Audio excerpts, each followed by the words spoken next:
Good evening. Welcome back. I'm glad you're here. And I almost said something else just then. Something about how glad I always am.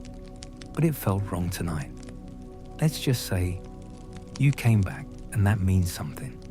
Even if neither of us could explain exactly what. Tonight we're going up, as high as things go. We're going to the place where gods live and make terrible choices and love each other the way fires love the thing they're burning. Greek mythology, the Olympians, and before them the Titans, and before even that, the things that existed when there was barely a word for existing. We're going to cover creation and power and the specific kind of damage that only family can do. Children eating their parents' worst decisions. Parents eating their children. Whole.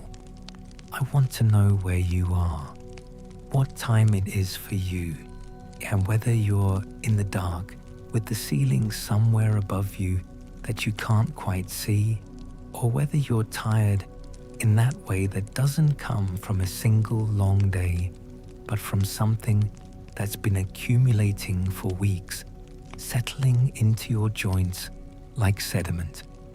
Whatever brought you here, you can put it down. Just for a little while, you can put it down. This is yours. Be quiet. Be soft. All right.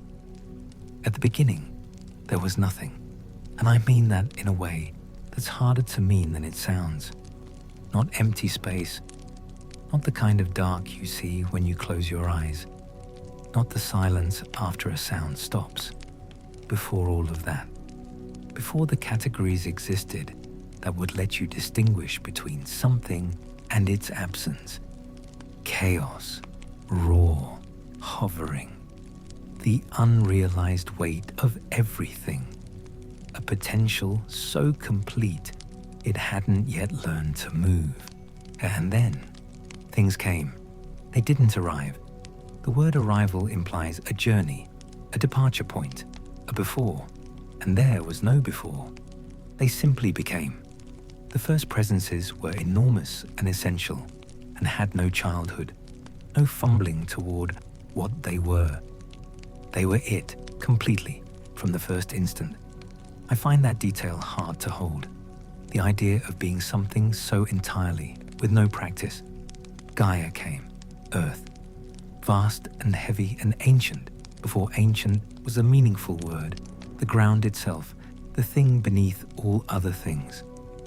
Not a woman yet, not the mother yet, just the fact of solidity, arriving. Then Tartarus, the depth, the pit below the pit, black and patient in a way that felt almost deliberate, though deliberateness hadn't been invented either. Then Eros, desire, the force that would make things want to close distances between themselves, make forms reach for other forms. And this is, I don't know why this detail stays with me, but it does. This is Eros, before love was a concept anyone had named. Desire arriving into a world before there was anything to desire, pulling at nothing. Then night, Nyx, then shadow, Erebus, the dark between things. And this is where I should probably explain how it all fit together. And I'm genuinely not sure I can. It wasn't fitting. It wasn't arrangement. It was just emergence. One essential thing after another coming into its own weight. Gaia made something of herself. From within herself, she produced the sky. Uranus, vast and starry and complete, arching above her, covering her. It's a love story and also a creation story, and the line between those things doesn't hold very well here. He was enormous and radiant, and he was hers in some sense because she had made him. She welcomed him anyway.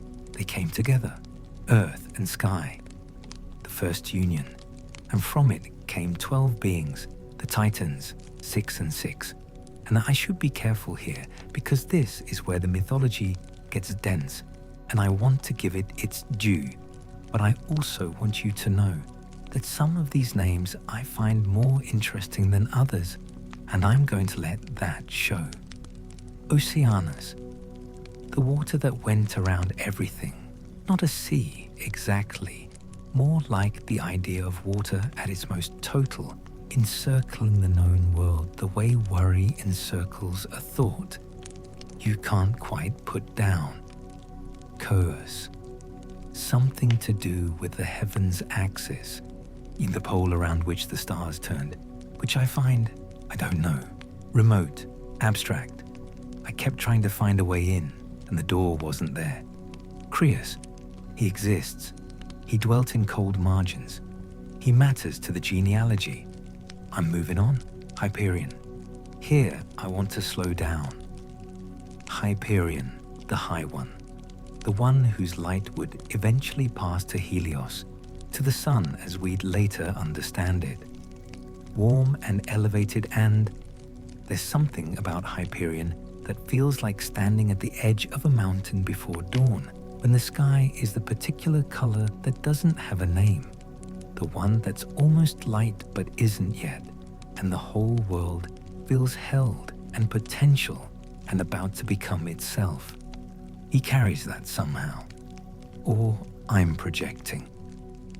Both things can be true.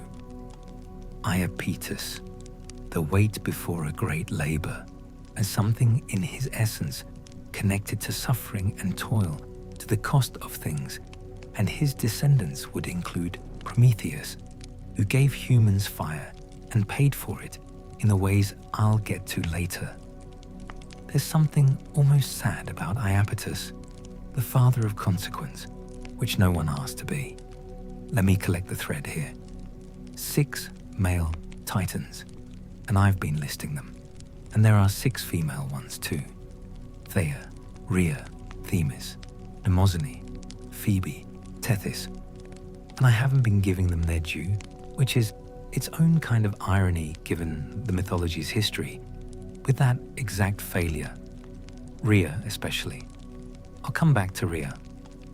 But the last of the males, Cronus, youngest and sharpest and hardest. There's a way the mythology talks about Cronus that's different from how it talks about the others. A quality of attention, of observation, and of watching from somewhere slightly back and to the side, calculating. The others feel like forces. Cronus feels like a choice, like someone who looked at the world and decided what he wanted from it and went about getting it in a way that makes you... It almost reads as modern, that particular shape of ambition. And then you remember what he eventually does, and the modernness fades fast. He watched, he waited. The blade in the sheath is too clean a comparison, more like the thought you keep returning to, the plan that keeps refining itself in the back of your mind while you nod along to whatever's happening in front of you. That's Cronus, youngest, most cunning, watching. Anyway, 12 titans, born from the union of earth and sky, and the world had its first dynasty, and none of it would hold. Their sisters, Gaia first.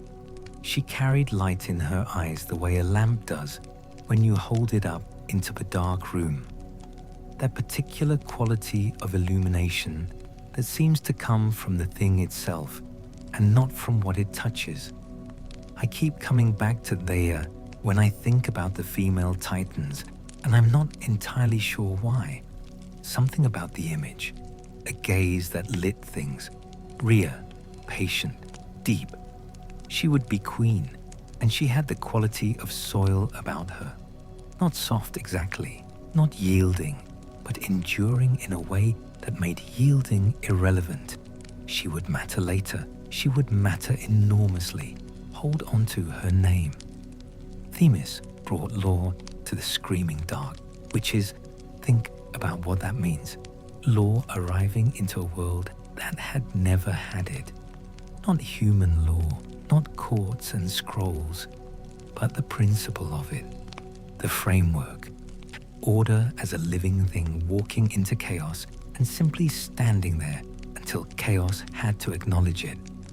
Mnemosyne was memory. Memory made body, made presence.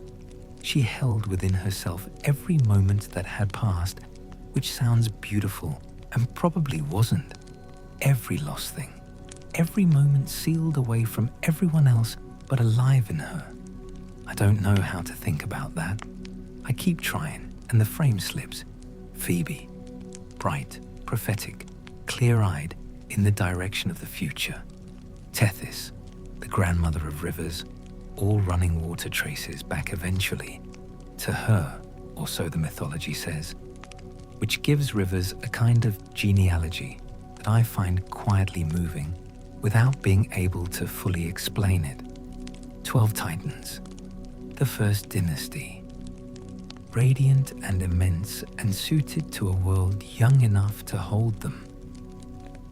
But Gaia and Uranus made other things too. The Cyclopes came from the deep places in her body.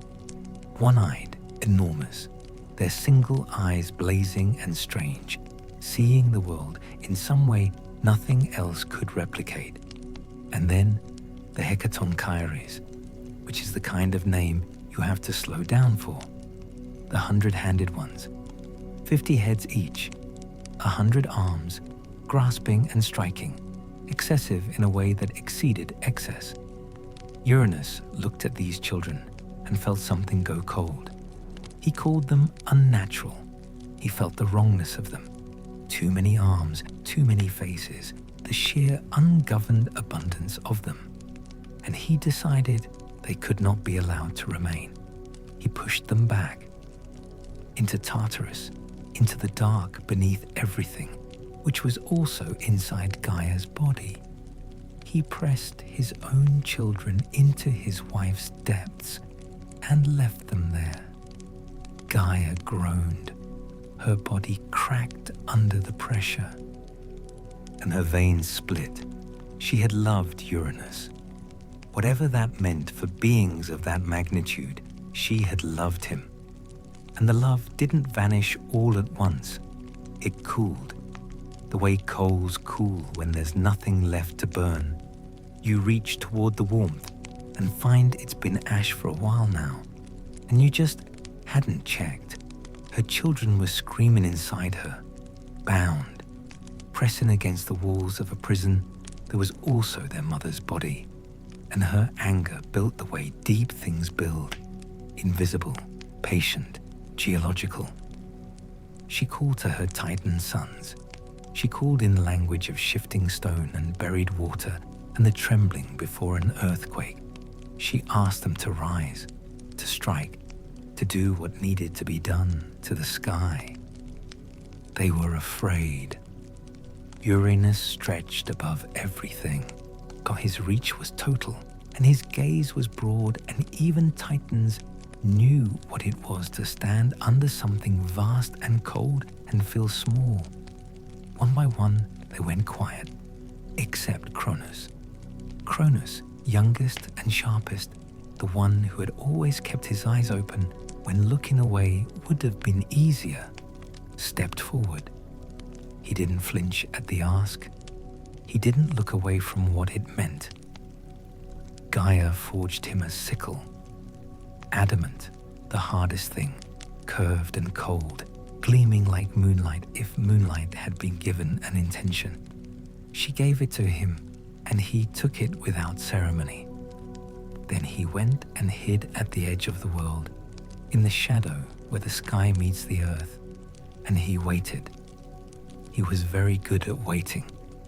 Uranus descended that evening, drawn toward Gaia the way he always was, pulled by desire, unaware. He came down from the sky, and Cronus came out of the dark, and the sickle swung, and the sky screamed. I keep writing toward this moment, and then flinching slightly when I get here, and I'm not sure if that's squeamishness or something more like respect maybe, for the particular violence of it. The sky, unmanned, the wound that changes everything. The blood fell. It struck earth and sea, and where it landed, things were born. The Furies rose from the soil where blood had touched it, black-cloaked, eyes dripping, hair full of serpents, called into being not by will or intention, but purely by the fact of what had been done. Consequence made flesh. The giants came up from the mountains, huge and furious, their rage as old and uncomplicated as the dark. And from the sea, here from the foam that gathered around the wound. This is the part that always feels like the mythology is trying to tell you something about transformation, about how the worst moments carry inside them the most impossible beauty. And I'm not sure I entirely believe that, but the image insists on itself. A goddess, rising from salt water and blood and foam, already laughing, already carrying ruin in both hands, lightly, the way you carry something you've always owned. Aphrodite. She came up from the waves fully formed, which is its own kind of statement. No childhood, no learning the shape of what she was, just arrived, radiant past what language is built to carry, born from a wound in the sky, from the seas churning, from the oldest act of violence in the mythology. And she came up laughing. So there, Uranus ran, up and back, retreating into the highest part of the sky, and as he went, he threw a curse behind him, the way you throw something when you no longer have the weight to carry it. His own child would bring him down, he screamed. The wheel would turn. The strongest always gets ground down eventually. Cronus laughed. He was standing there with the sickle still warm in his hand and blood on everything, and his father's voice fading into the upper dark, and he laughed. He threw the severed flesh into the sea, without ceremony, without looking at it, and turned to face his brothers and sisters. The age of Uranus was over. The age of the Titans had begun. Let that sit for a moment. Let the night actually hold it. A sky unmade by its own sun. A sickle that came from grief. Everything beginning this way, not with peace, not with order, but with someone refusing to stay buried. There was no coronation. No divine sanction coming down from above with a blessing and a title. Cronus was king the way all tyrants become king, which is that the thing preventing it had been removed. His brothers and sisters looked at him with something that wasn't love and wasn't quite fear, but lived exactly in the uncomfortable space between them, which is maybe the worst place to be permanently housed. Gaia looked on with the particular exhaustion of someone who has accomplished the thing she wanted and now has to think about what comes next. She knew what came next. She always knew. Fathers fall to sons. The sons who fell them fall in turn. The pattern was already woven into the world's fabric, had been woven in before there was a world, and Cronus either didn't know this or looked at it the way you learn not to look at the sun. Directly ruins you, so you develop a habit of peripheral vision, of knowing without acknowledging. For an age, there was something like peace. Mountains grew and found their shapes. Rivers worked out their routes through landscapes new enough to be surprised by water. Cronus ruled with the absolute certainty of someone who has never considered not ruling, and beside him stood Rhea, his sister, his queen, regal and still in a way that was hard to read, her silences doing work that words would have been too obvious for. They had children together, children who would one day be called Olympians, but were not that yet, were only voices, only new lives arriving into a world still controlled by someone who wasn't ready for them. And the Titan age was golden. I want to be careful about that word because it's seductive and it lies a little. Golden doesn't mean just, doesn't mean good, doesn't mean the imprisoned weren't still screaming in the dark beneath it all. It means first. The first of anything has a kind of shine to it, an apparent inevitability, a sense that this is simply the way things are because it's the only way they've ever been.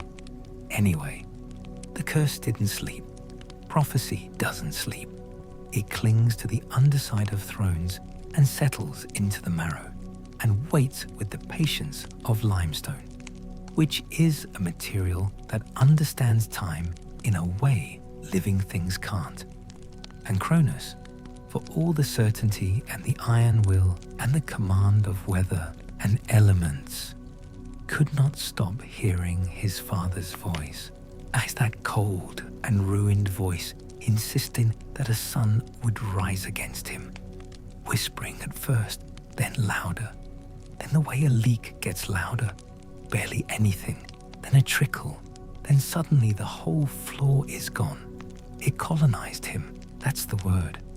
Fear moved into the space where confidence had been and redecorated, and so he acted. Here's where I want to slow down, because this is the thing about Cronus that makes him something more than a villain, or maybe exactly the right kind of villain, which is someone whose logic you can follow right up until the moment you can't. He acted with cruelty in the name of caution, wrapped the harm in reason, called it necessary. This is not a modern invention, I want to be clear. I'm not reaching for a contemporary parallel, though the shape of it is familiar enough to make you flinch. This is as old as the mythology itself, this particular self-justifying damage. Each time Rhea bore him a child, he took it from her arms and swallowed it whole. Hestia, then Demeter, then Hera, then Hades, then Poseidon, each one arriving into the world and immediately disappearing into the dark of their father's body, which is the kind of image that doesn't need much added to it. I keep writing sentences around it and deleting them. The image holds itself. Rhea held empty arms again and again, and her patience, that deep, soil-dark, stone-enduring patience that had always been her quality, was not gone. It was becoming something else, something that needed a different word. No rage, no shaking hands. It's nothing you could point at and name as the reason. That's the part that stays with me. If there had been anger, it would have been almost bearable. Anger is at least legible, at least human in its heat. What Cronus had was colder than that. A fine, sharp, quiet fear that had convinced itself it was reason. That's what the children went down into. Not fury, necessity, which is worse. Hestia first. Goddess of the hearth, of flame, of the thing that makes a home feel inhabited, swallowed before her eyes had opened, before she'd seen anything. Demeter next, who carried inside her the whole possibility of growth, of grain, of the slow miracle of a field in spring. Gone. Then Hera, already proud in the specific way that some people are born knowing something about themselves before they have words for it. Then Hades, whose dark destinies was already waiting for him somewhere below everything. Then Poseidon, whose cries already sounded like water. 5 children, each time a ritual, each time the same cold choice made from the same quiet center of a fear that never once quieted. Each time, Rhea wept. She wept in the wide halls of Cronus's domain, and the halls absorbed it, took it into stone and shadow, left no evidence. She grew hollow, the particular kind of hollow that doesn't ring when you tap it, that takes everything you put into it and gives nothing back. Her eyes went dark at the edges. She whispered to Gaia, who listened in the root places, in the trembling beneath the soil, who always listened. And together they did what women who have been ignored for too long eventually do. They plotted, quietly, thoroughly, without mercy. And by the sixth child, Rhea had decided something. She traveled to the heart of Gaia's ancient places, where every stone remembered what it had been present for, and she made a plan. The genius of it was in its simplicity, which was in its understanding of what fear actually needs. Fear needs to feel that it has won. So, give it that. Give it a stone. When the sixth child came, she wrapped a smooth, heavy stone in cloth and brought it to Cronus with hands that didn't tremble, because she had decided her hands would not tremble. He took it. He felt the weight. She'd chosen it carefully, I imagine. The right weight, the right density, the satisfying heft of it. And he swallowed it the way he'd swallowed the others and settled back into the comfort of his certainty. The child, the real child, was already gone, spirited to Crete, to a cave in the mountains, to air that smelled of cedar and cold and goat milk and altitude. I find I want to linger here, in the cave. Something about it, the smallness of it, against everything that precedes and follows, the sheer domesticity of destiny being kept secret in a mountain hollow. I don't know. It moves me more than the cosmic violence does, and I'm not entirely sure what that says. His cradle hung from a sacred tree on golden chains, suspended between earth and sky, belonging to neither. The curettes danced around him, armored youths clashing swords and shields together in a rhythmic, controlled violence, their noise swallowing his cries the way a river swallows a smaller sound. War rhythm as lullaby. Iron keeping the secret of the thunder. The goat Amalthea nursed him. Rich milk, divine. From her broken horn would eventually pour the cornucopia. Plenty without condition. Abundance without asking. But that's later. That's elsewhere. For now, she's just a goat, feeding an infant god in a cave, which is its own kind of myth. Nymphs bathed him, held him in cool, steady hands, sang to him, and the mountain walls returned. The song softened, the way an echo does when it's traveled far enough to lose its edges. He grew. He learned. At some point, in some conversation in that cave, someone sat down and told him about his siblings sealed in darkness inside their father's body, about the stone, about the cold logic of a king who ate his children because a dead man had told him to be afraid. Let me collect the thread. He learned, and he turned the knowledge over the way you turn something heavy in your hands, feeling for the shape of it, for what it's asking you to do. He made a vow in the echoing cold of the mountain that the world his father had built from fear would not hold, that the five inside the dark would come out. He was beginning, slowly, to have things to say about it, and the cave held him, and Amalthea fed him, and the curettes danced and clashed, and outside the cave the world was still golden, still Titan ruled, still certain of itself in the way that things are certain, just before the certainty breaks. The world turned. It didn't know what was happening in the cave. It just turned the way it does, golden and borrowed and beautiful in the specific way that endings are beautiful when you don't know yet their endings. The Titan age was spoken of as golden. I've said this already. I know I've said it. But the text keeps returning to it, and I think that's intentional. The way the mythology keeps returning to it. Because there's something the word is trying to do. Golden.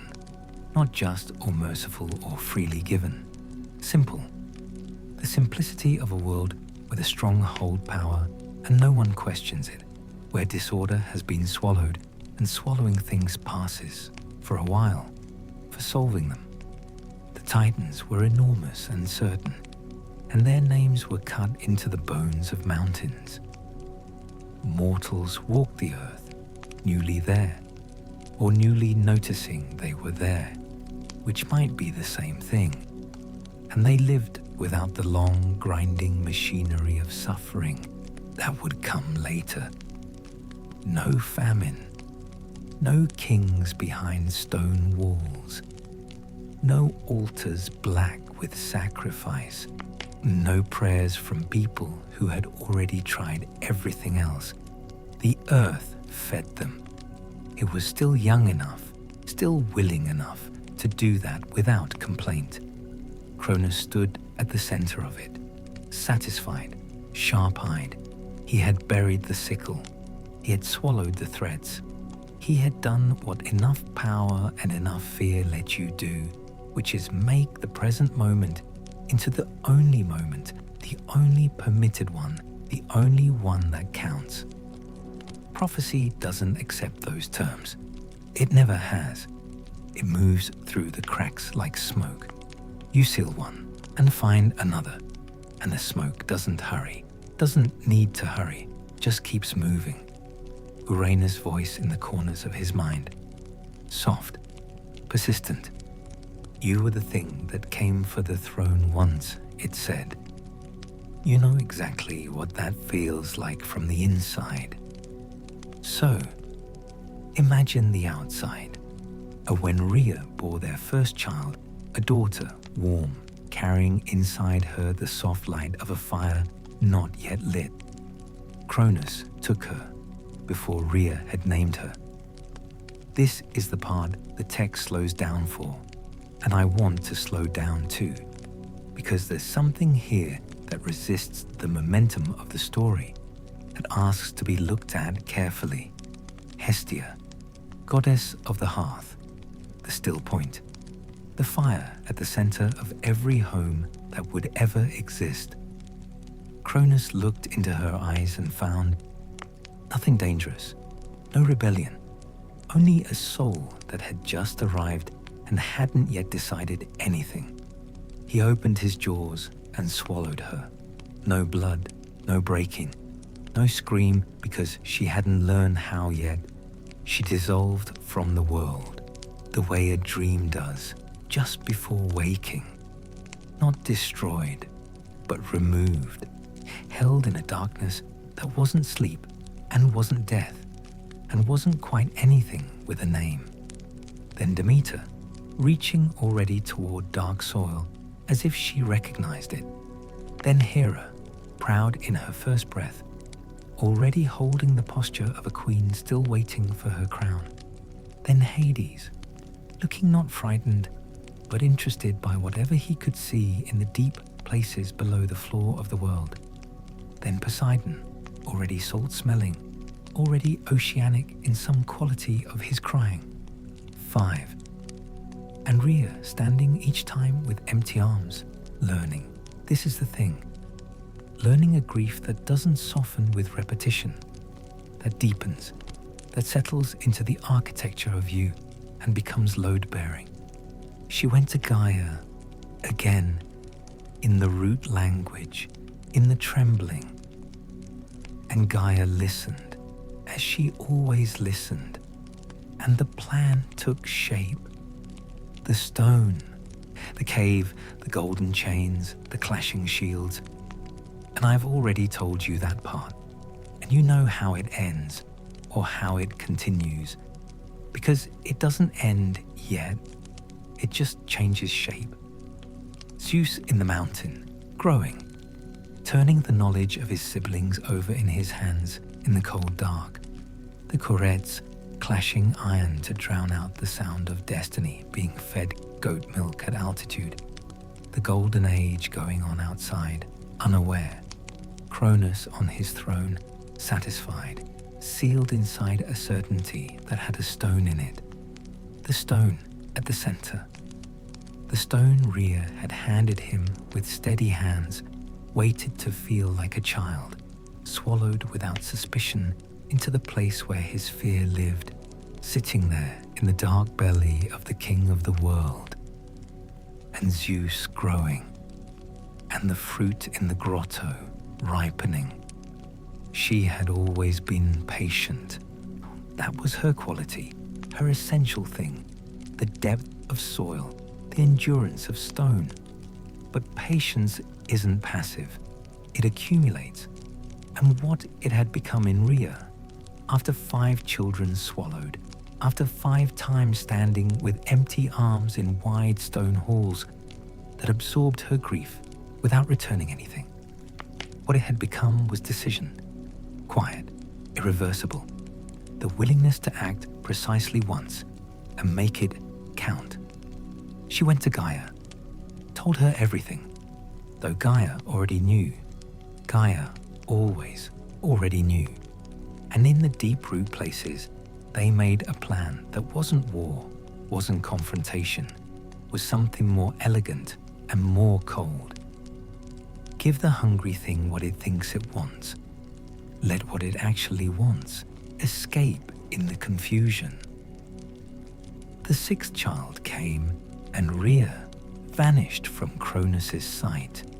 Crete, a cave in the mountain, to see the smell and cold air and a sky too far above to hear anything. She gave birth alone or nearly so, and she held him just for a moment, just long enough to feel the impossible realness of him, the weight and warmth, the specific heartbreak of a new life. And she pressed her lips to his forehead. Then she gave him to the nymphs. Then she wrapped a stone in soft cloth and walked back to Cronus with hands that didn't tremble. He took it, felt the weight. She'd known he would feel for the weight, and swallowed it and settled back into himself, satisfied, sealed. Somewhere on a mountain, a boy with storm in his eyes began to grow. He grew in the cave, in the cedar cold, cradled by ancient things, the nymphs with their cool, steady hands, Amalthea, the Curetes and their iron noise. He learned not through words, but through what presses up from the ground beneath your feet, the way the earth teaches. And what it taught him was that he was not alone, that inside the body of his father, 5 divine beings still lived, immortal, imprisoned, smothered stars. He had never known them, but he felt them, the way you feel a pain in a part of the body you can't see, real, present, impossible to ignore. He carried them in his marrow without having met them. He understood what his father's reign was. A throat, that's all. A throat that called itself a kingdom, maintained by the simple, brutal logic of consuming anything that threatened it. Everything dangerous had simply been swallowed. The whole golden age was just a throat, being satisfied. Gaia brought him to Metis. I need to pause here, because Metis deserves more than a paragraph, and I'm going to give her what I can. Daughter of Oceanus and Tethys, wisest of the Titanesses. And that's not a ceremonial title, not an honorific. It meant something specific, something about the quality of her mind, which was said to be as deep as water and as subtle as the way water moves around an obstacle. She understood prophecy not as a fixed thing, but as something that flows, that spirals. She understood you don't defeat a fear-built throne through force alone, not first, not while the thing that built it still feels satisfied. Together, they made a potion, brewed from root and dark and old reversed magic, bitter and thick, the kind of thing that undoes. Zeus went to his father, not in wrath, this is important, not with thunder, not announcing himself. He came disguised, a servant, carrying a cup of carved stone with an expression that gave away nothing, his hands steady. Cronus drank without suspicion, and then the world lurched. The stone came first, cold, round, still wrapped in Rhea's cloth, tumbling back up out of the darkness and striking the earth with the full weight of a prophecy completing itself. Then the gods, Hestia first, emerging into light gentle as a rekindled hearth, then Demeter, then Hera, then Hades, then Poseidon, each of them full-formed, radiant, blinking as if waking from a long, strange dream they'd been held inside without consent. They stood beside Zeus, not as subjects, not as rescued children, as powers released, eyes lit with the particular fire of people who know exactly what they've survived and have already decided what comes next. No speech, no formal oath. And the vow existed between them unspoken, ironclad, the most binding kind, the kind made between people who understand each other's damage without explanation. They would not be swallowed again, anyway. So began the Titanomachy. 10 years of war between what had been and what was coming, between the old enormous certainties and the new enormous hungers, between the throne of fear and the thing that fear had accidentally made inevitable by being afraid of it. 10 years the earth shook, mountains broke, the sea churned in ways that had no name yet. The cosmos strained at its own edges. But that's where I have to stop tonight. Not because it isn't worth telling, because it is, and it deserves its own night, its own dark, its own slow beginning. The war is coming.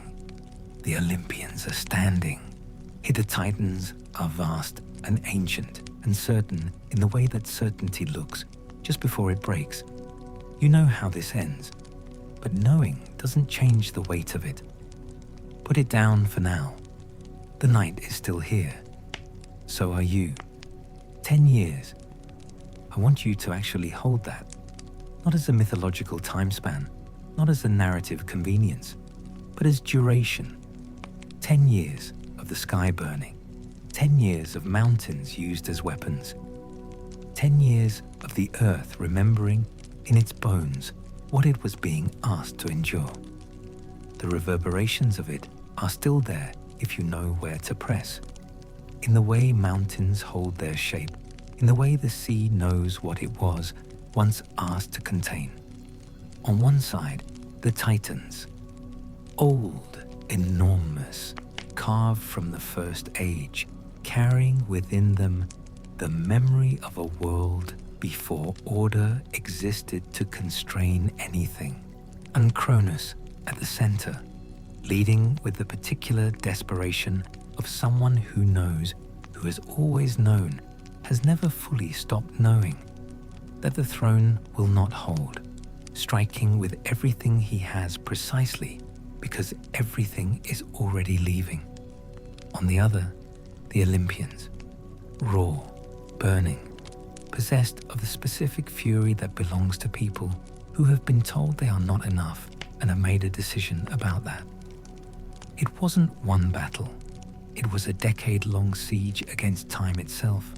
Mountains thrown like javelins, rivers running strange and transformed from the force of the divine passing through them. Day and night, losing their borders as the heavens burned, the earth cracking again. At first the Titans held. Of course they held. They were the entrenched thing, the established weight. And establishment has its own gravity regardless of what's coming for it. The Olympians burned with purpose, but purpose alone doesn't move ancient mountains. They could not break through. Then Gaia spoke again. She spoke in the root language, the trembling beneath language, and she reminded Zeus of the ones his father had never bothered to free. Down in Tartarus, in the absolute dark that Cronus had maintained as the floor of the world, the 100-handed ones were still waiting, had been waiting since before the Titans ruled. Briareos, Cottus, Gyges, and the Cyclopes with them, those one-eyed makers, scorned and chained and forgotten in the dark. Zeus went down. This is the part I keep returning to, and I'm not entirely sure I can explain why it matters to me as much as it does. He walked into Tartarus, into the cold that went beyond cold, into a silence so complete you could feel your own thoughts changing shape inside it, into a dark where even a god's light barely clung to the walls, and he found them, limp, their 100 hands limp, their 100 mouths silent, chains of agony. Cronus had simply left them there, hadn't needed them, hadn't feared them, hadn't thought about them, that particular cruelty of forgetting. Zeus broke their chains. He didn't speak to them as a king addressing subjects. He spoke to them as someone who also knew what it was to be denied the world by someone afraid of what you might become. I don't know if the mythology intends that parallel as deliberately as it lands, but it lands. They gave him gifts in return. The Cyclopes, scorned, forgotten, working now with everything they had, pressed their genius into metal. For Zeus, the thunderbolt, the distillation of every violent capacity the sky had ever possessed, concentrated into something that could be held in one hand and aimed with one intention. I keep trying to find a comparison for what the thunderbolt means in this mythology, and every comparison I reach for is too small. It's not just a weapon. It's the sky deciding what it's for. For Poseidon, the trident, three-pronged and absolute, capable of stirring the ocean to its deepest bed or splitting land along its hidden fault lines, finding the places where the earth was already dreaming of breaking. For Hades, the helm of darkness, invisibility, not concealment exactly, something more total than that, a rendering absent, in a becoming as undetectable as the space between heartbeats. Hades unseen was not hidden, he was simply not there, and also there, armed. The Olympians rose again, not as rebels anymore, as destiny. The final days were apocalyptic in the actual meaning of the word, the old meaning, a revealing, a tearing back of whatever had been covering what was always underneath.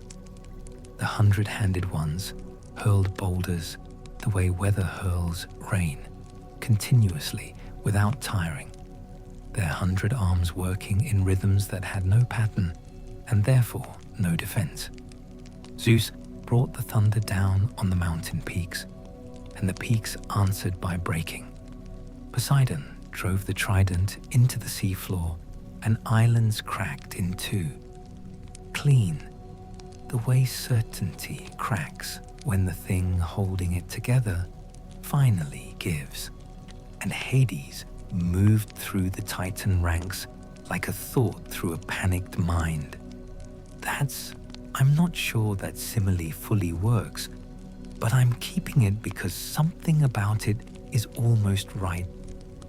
A thought in panic doesn't announce itself, doesn't come from a direction you can defend against, doesn't give you anything to push back on.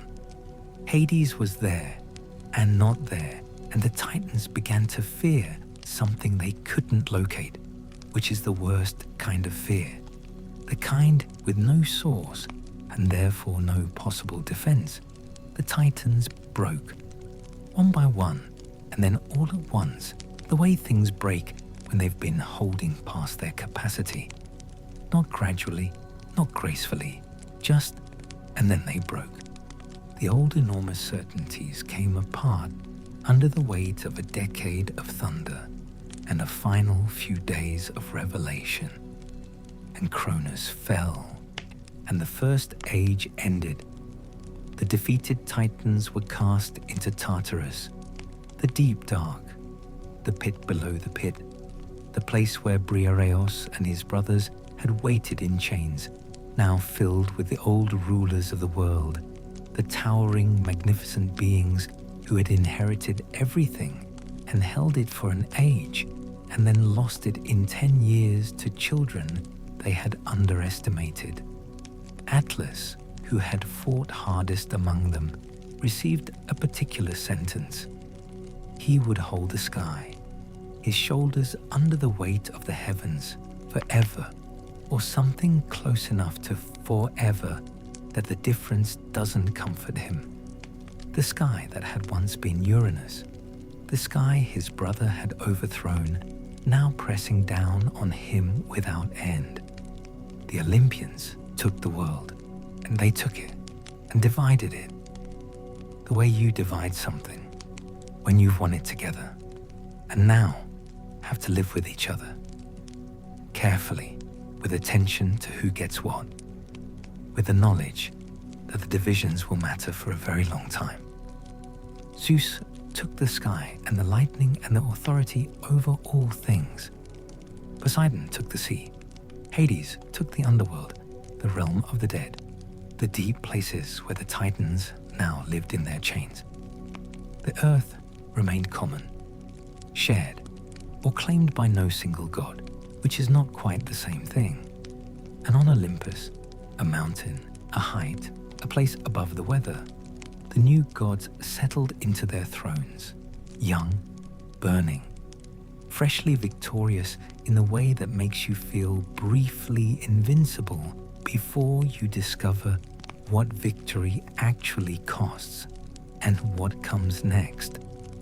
What came next was everything else in the world below them was full. Mortals, growing and suffering, and building their walls of blood-earned stone, lifting prayers from people who had already tried everything else. The sea was full of things that needed governing. The sky needed its light arranged, its seasons ordered, its calendar made legible. The dead needed their judgment. The harvest needed its goddess. The forge needed its god. Love needed, well, love was already there, had always been there, had risen from the sea foam at the very beginning, carrying ruin in both hands and laughing.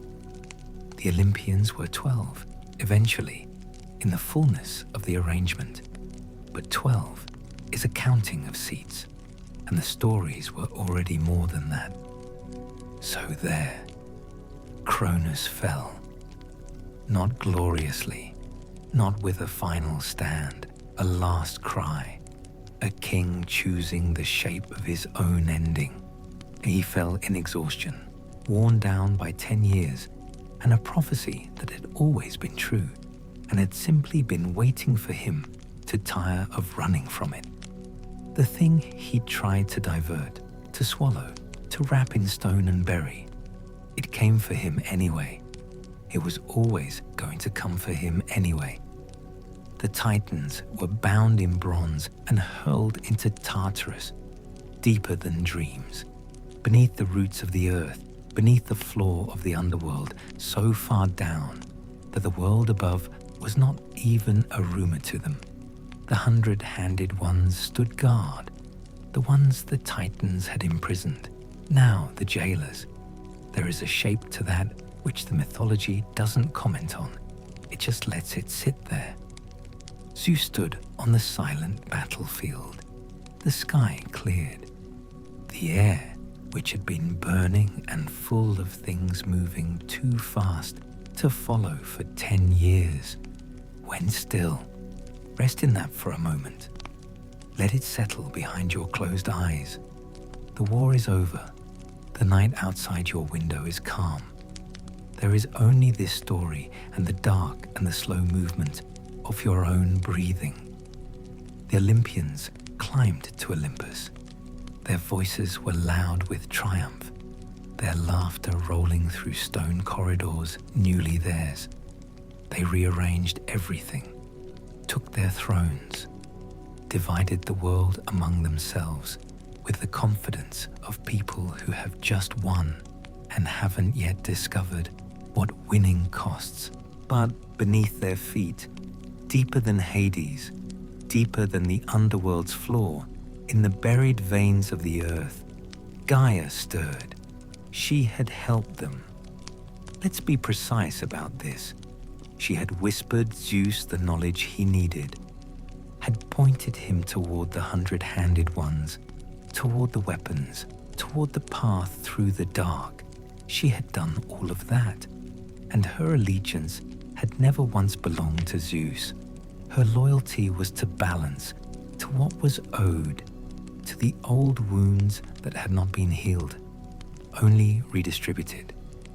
The fall of Cronus hadn't healed the pain of Uranus.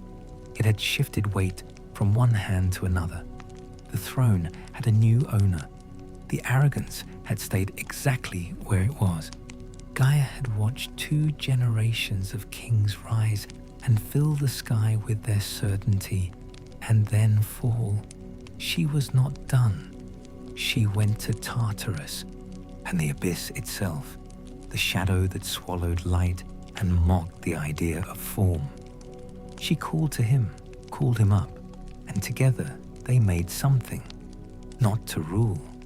That's the detail that matters, not to establish a new order or take a throne, to demonstrate what happens when order pushes too hard against the thing that existed before it, to show what the world remembers when it's been pushed past patience. His name was Typhoeus. I keep writing toward a description of him, and finding that language does something strange here. It keeps trying to resolve him into a shape, and he resists it. His body exceeded mountains. His form shifted the way smoke shifts, never quite settling into something you could measure with a single look. His heads, and there were many, the sources disagree on how many, and I think that disagreement is appropriate, reached the stars. Serpents writhed from his thighs, each one enormous enough to be its own monster, each carrying the particular cold of things born from the earth's deepest grief. His arms stretched from the eastern edge of the world to the farthest west. Not a wingspan, a warning. His voice was the shriek of every beast that had ever existed, layered over itself until the sound became something the body understood before the mind did, understood as wrong, as prior, as belonging to a register of existence that predated everything the Olympians had built. The gods on Olympus heard it, the new gods, the victorious gods, the ones who had just finished 10 years of war and were barely settled into their thrones. They heard that sound coming up from the deep places, and they ran. And this is the part the mythology doesn't linger on, but I think deserves a beat. The Olympians fled, transformed themselves into animals, scattered across Egypt and the sky and the sea, hiding from the thing Gaia had made from Tartarus and grief and the memory of every wound that had gone unanswered. Zeus hesitated or faltered, or something that the sources shade differently, depending on who's telling it. And then Athena. But Athena hasn't been introduced yet, and I'm getting ahead, and that's its own story. He rallied. He came back to the thing that had scattered every other god, came back with the thunderbolt, the gift of the Cyclopes, the distillation of the sky's full violent capacity in one hand. And the battle between Zeus and Typhoeus it's the oldest kind of story, called the kind underneath all the other stories. Order against chaos. The new world against the thing that predated it. The made thing against the maker's grief. It went badly at first. Typhoeus took the thunderbolt, took it from Zeus and left him without his weapon, without his defining power. And the world, I don't know how to describe what the world does when Zeus loses the thunderbolt, except to say that the mythology treats it as the closest the cosmos has ever come to simply ending. The sky without its lightning, the new order without the thing that gave it authority. But Hermes, again, I'm ahead of myself. The Olympians aren't all introduced. The stories are tangled together. They don't wait for each other. They don't proceed in the clean sequence that makes narration easy. What I can tell you is Zeus got the thunderbolt back. And the way he got it back is its own story, and I'll tell it properly when we get there. What matters now is that he got it back, and when he did, he brought everything he had, the full force of the sky, every bolt, mountain after mountain of thunder, relentless, until Typhoeus was driven back and down and buried, under Etna, some say, which is why a mountain breathes fire, which is why it shakes, which is why volcanoes exist at all. They are the breath of something enormous pressing up from beneath, something that existed before order and has never quite accepted its burial. The earth's grief, still moving, still looking for the seam. The Olympians settle back into their thrones, shaken. The laughter in the stone corridors a little quieter. The triumph a little more complicated. Zeus ruled. He rules still. And in the mythology, present tense feels right here, the way gods stay present even in past tense stories. The sky is his, the lightning is his, Olympus is his, and beneath him, Poseidon holds the sea, and Hades holds the dead, and the earth remains claimed by no single god, which is its own kind of statement. The world the Olympians inherited was full. Mortals already on the soil, already building, already suffering, already praying in the desperate way that comes after you've tried everything else. The harvest needed tending, the forge needed its fire, the dead needed their judgment, the living needed everything the living need, which is a longer list than anyone plans for. And love was already there, had always been there, had walked out of the sea foam at the very beginning with ruin in both hands, laughing, and had never once stopped. The gods were young and the world was theirs. What they did with it is where it gets complicated. When he breathed, the sky scorched. When he roared, the dead pressed their thin hands against the walls of the underworld and stirred in something that wasn't quite sleep to begin with. He was the last argument. That's what Typhoeus was, the final thing Gaia had to say, the Earth's last case against a cosmos that had mistreated and forgotten and buried alive too many things too many times. Not even the Titans at their height had carried this kind of power. He rose from the deep places like a nightmare that has just discovered its own name and found the discovery clarifying. The sea pulled back at his approach. Mountains bent, and the sky darkened with clouds that hadn't learned what clouds are supposed to look like. Older than that, less ordered, something that predated the rules about what storms do. The Olympians felt something move through them that none of them had words for yet. Not fear exactly. They were gods. Fear doesn't quite fit. But what fear becomes when you scale it to divine proportions. The thing underneath fear. The thing fear is pointing at. They ran. Apollo swift as his own arrows, west without looking back. Hermes into shadow. Gone. Ares. And this is the detail I keep returning to. This is the one that lands. Ares, the god of war. The one who had never once left the battlefield willingly, trembled and fled to distant lands. When the god of war runs from the fight, you understand something about the size of what you're looking at. The two stayed. Athena, spear in hand, face cold as marble in winter. She had calculated and decided her odds were better with the spear than with distance. There's something about Athena in this moment that I don't know. She stayed because she needed to understand the thing, and understanding it required proximity. That's a particular kind of courage that doesn't get named as often as it should.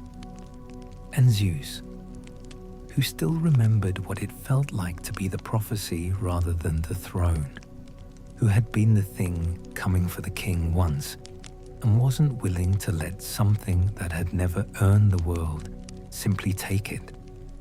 He faced Typhoeus. What followed wasn't a clean exchange, a strike and a counter, a decisive moment. It was a cataclysm, a war of elements moving through every realm simultaneously, reshaping things as it passed, the way a flood reshapes land, without asking, without caring, just. And now it's different. Mountains hurled like stones, rivers torn from their beds and flung skyward until the water hung uncertain in the air, unsure which direction applied to it anymore. Serpents lashing the stars, Zeus answering with lightning, white spears of it from his palm, thunder shattering the air into ringing pieces, the winds howling with a fury that was also, somehow, grief. They fought across the sky, across the earth, into the margins of the sea, each impact reshaping the world the way the formation of continents once reshaped it, not through intention, just through force too large to leave things as they were. Zeus drove Typhoeus onto Mount Haemus, let the monster's blood stain the slopes dark, and the darkness never entirely left. But Typhoeus didn't die. He rose again, and what happened next is, this is the moment that leaves marks, the kind of moment near drowning leaves on the ones who survive it. Typhoeus, risen, overcame the king of the gods. With his monstrous limbs, he found the sinews in Zeus's hands and feet, the threads of strength, the physical source of his sovereignty, and tore them free.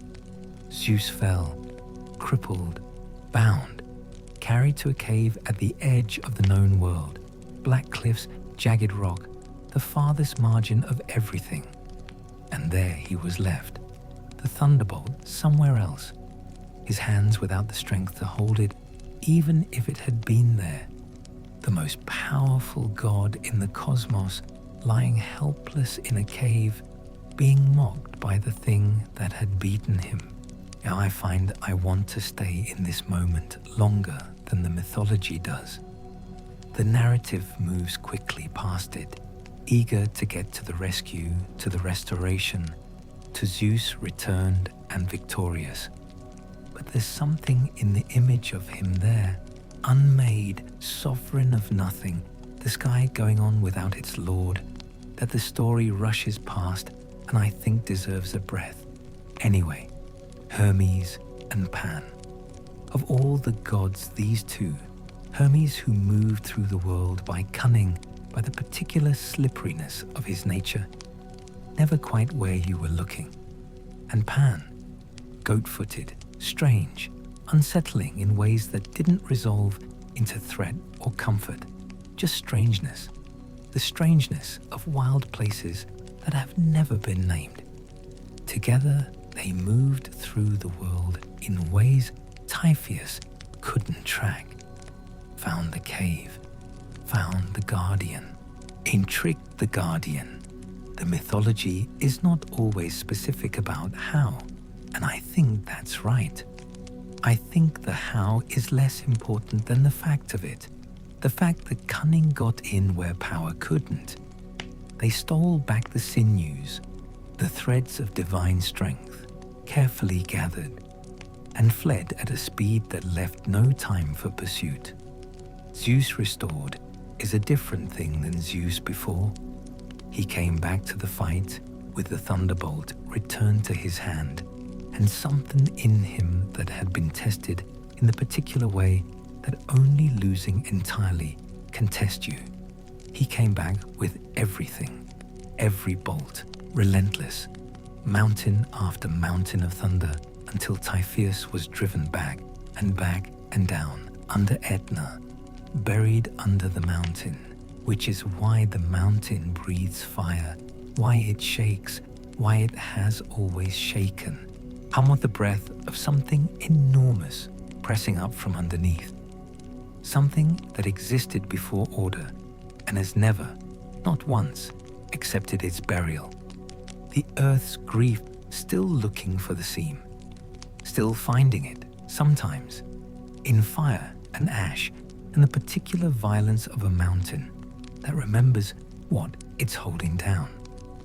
Zeus returned to Olympus. The halls were quieter than before. The laughter had a different quality. Still there, but aware now of something it hadn't been aware of before. The thrones held their gods. The sky held its lightning. The world turned. But the earth remembered. It always remembers. Zeus felt his hands again. That's where it starts. Not with triumph, not with the sky declaring itself, just with that. The sensation of his own hands, the weight of the storm returning to his chest, and the electricity beneath his skin that had always been there and had been taken and was now back, and with it the anger that had been waiting for something to do with itself. He rose. He summoned every storm he had ever made, and several he made in that moment, inventing them from scratch in the specific fury of someone who has been humiliated and is not going to let that be the last thing that happened. The sky went black. The stars disappeared behind it. The earth held its breath the way it does before the worst of what the sky has decided. The final clash came to Earth, to the place where Typhoeus had chosen to make his stand, and Zeus brought everything, every thunderbolt, all of them, the full accumulated weight of every storm the sky had ever been capable of, and drove it into the heart of the creature. The world shook. Typhoeus screamed with all his voices at once, and the sound drove things mad across 100 miles. He cracked, he staggered, he fell. Zeus cast him into the deepest place, under Etna in Sicily, pressing him into the earth with the weight of a mountain and the full force of divine finality. Chained in molten stone, his breath venting as smoke, his dreams of vengeance coming out as fire. When Etna erupts, it's Typhoeus turning in his chains, still there, still breathing, still dreaming of the surface in the dark beneath the mountain, in the prison that is also a mountain, in the rage that has nowhere to go, and therefore goes up. Let that sit. Zeus returned to Olympus. not just as king. He had always technically been king, but as something else now, and the god who had faced the last great child of the earth's ancient wrath and had endured it, had been unmade by it, had lain helpless in a cave at the edge of everything, and had come back. The other gods returned to his court and bent their knees, not from love, not from the warmth that freely given loyalty generates, from awe. There's a difference, and the mythology knows there's a difference, and doesn't pretend otherwise. The sky settled, the smoke of burning mountains thinned, the scent of scorched divine blood faded slowly into something resembling peace. The echoes of Typhoeus faded into memory, but their weight stayed in the bones of the gods, the way old breaks stay in mortal bones, present in the cold, a reminder of what the body has survived. Zeus knew what Gaia had always known. The world remembers. The world does not forgive. Even the greatest gods keep one eye on the deep places where monsters dream of fire and the future waits in silence for its turn. He was changed. Surviving something that should have ended you always changes you. There's no way around that. No way to come back from the cave at the edge of everything and be exactly what you were before you went in. He had taken the throne by victory and cunning and the fulfillment of a prophecy that had run like a river through every generation since Uranus first looked at his children and chose cruelty. And now he held it with the understanding of someone who knows what holding it will cost. He understood something that tyrants usually learn too late. Rule is not secure unless it is shared in balance. The sky cannot hold without the pull of the sea beneath it, without the stillness of the underworld anchoring it. Remove any part of the weight and the whole thing falls differently. So the three brothers gathered, the three sons of Cronus, Zeus, Poseidon, Hades, stood together with the blood of the old age still wet on the soil and the bones of the battle still cooling at the margins of the world, and they divided everything. They didn't negotiate, didn't treaty, didn't develop the complicated mechanisms mortals would later invent for deciding who gets what. They cast lots, drew tokens from a vessel shaped by the hands of fate itself, because gods have always understood that chance is the one force none of them controls, and submitting to it is therefore the only truly equal thing they can offer each other.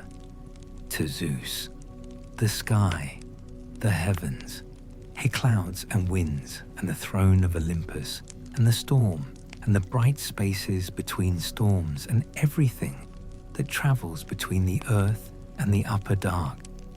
To Poseidon, the sea, all of it, the fathomless deep and the crashing shallows, and every wave that had ever rolled against a shore, and every wave that would roll against shores not yet formed. To Hades, the underworld. Hades, eldest of the three, most grim in the way that people become grim when they have thought the longest about the coldest things. The shadowed land where the dead drift in the dim light of a world beneath the world, where memory is the only currency, and even that runs thin. The earth itself was left unclaimed, belonging equally to all of them, which meant belonging fully to none. It which is its own kind of statement about what the earth is and who it answers to. Each would touch it, each would leave marks without asking permission. And the world, the Olympians, had won, had torn from the Titans, had defended from the earth's last argument, had divided among themselves with the solemn randomness of fate. That world was full of mortals already building and suffering and praying, full of rivers that needed governing and harvests that needed tending and dead that needed their judgment, full of gods who had survived something that should have ended them and were now trying to figure out what to do with the rest of forever. Some of them would be good at it, some of them would not. Zeus took his throne.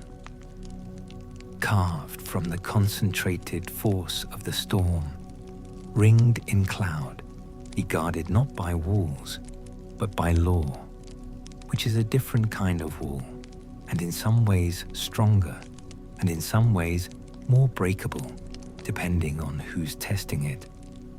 Around him gathered the new pantheon, the swallowed and returned children of Cronus, and others who had come in quieter moments between catastrophes, in the brief spaces when the cosmos paused and caught its breath.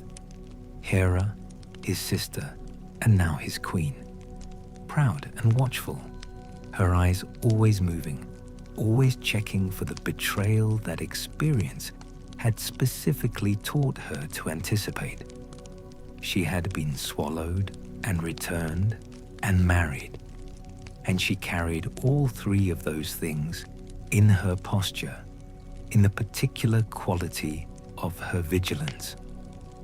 Demeter, who brought wheat from her fingers and gave it to mortals with the generosity of someone who understands that the truest power is the power to sustain life, not to end it, not to command it, to sustain it. There's a kind of divinity in that which the mythology doesn't always get credited properly. Hestia, who rekindled every hearth in every home and asked nothing back. Poseidon descending to the sea, building palaces of coral and cold stone in the deep, stirring the water with his trident and calling it governance. And Hades taking the deepest path, down through the roots of the world, past stone and silence, to the place that had been waiting for him specifically. And there, he built a kingdom for the dead, cold, ordered, lit only by the faint diminishing light of lives already lived. And Zeus understood something Cronus never managed to. Power without law is just another version of what Cronus had, and he had watched what that became. So he built a structure, declared oaths sacred, punishable by something worse than death, appointed the fates to spin the threads of mortal and immortal lives, their scissors sharp and without hesitation, set the Furies to haunt those who spilled the blood of kin, demanded reverence not as tribute to his own ego, but as acknowledgement that the world had a structure, and the structure required maintenance. It was order. It was also still power. Those two things are not the same, and the mythology knows they're not the same and keeps both in the frame. Then Prometheus. I need to slow down here because Prometheus he's one of the ones I find myself unable to rush past. Son of Iapetus, Titan, thinker. His name meant forethought, and his nature lived entirely up to it. He looked at mortals, new, trembling, fragile on the skin of the world, without the thing that would make them capable of everything they would eventually become. And he made a choice.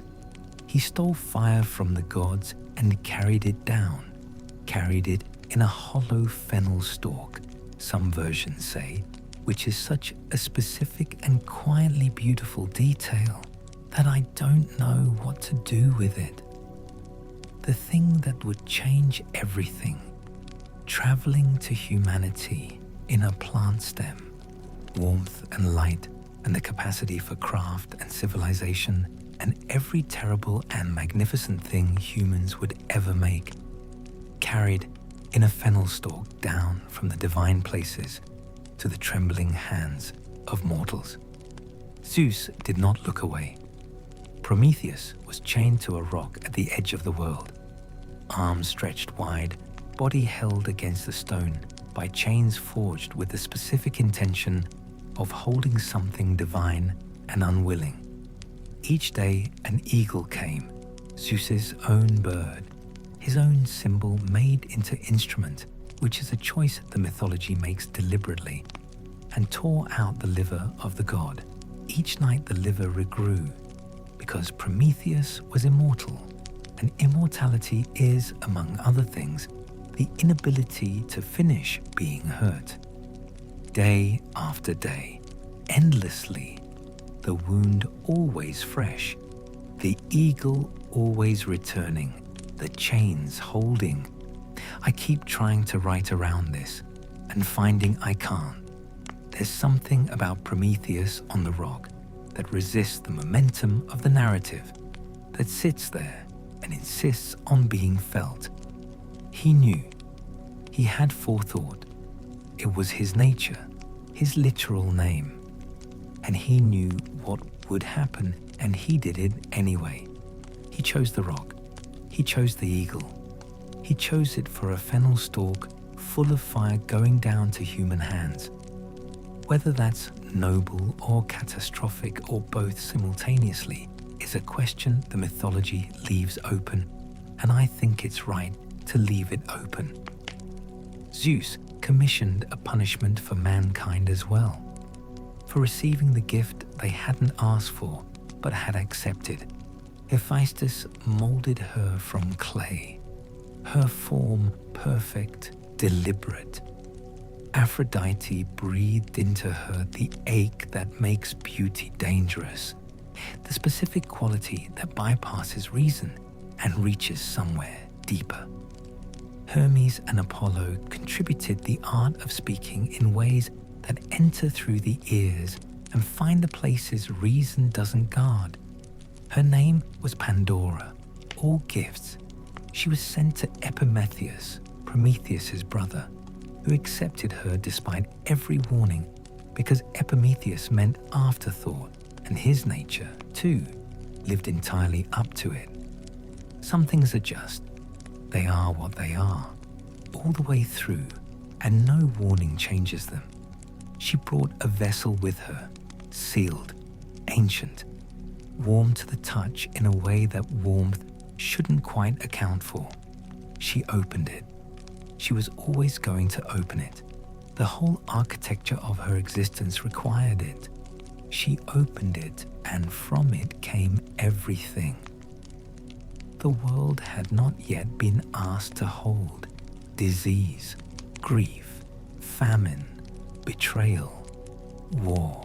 In the entire vocabulary of human suffering, released into the air, spreading before anyone could close their hands around it, before anyone could think to try.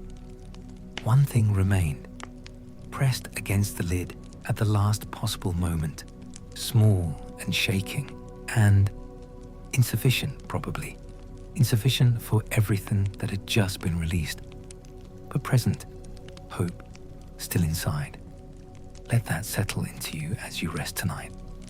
The vessel opened, everything poured out, and at the bottom, pressed against the lid, refusing to leave entirely, hope, small, trembling, there, even in the worst of what the world was given to hold. It stayed. It's still there, in the mythology, in every retelling of it, in the fact that anyone is still telling it at all. This story, I had this long and burning and terrible and beautiful story of gods who bled and mothers who plotted and children who refused to stay buried.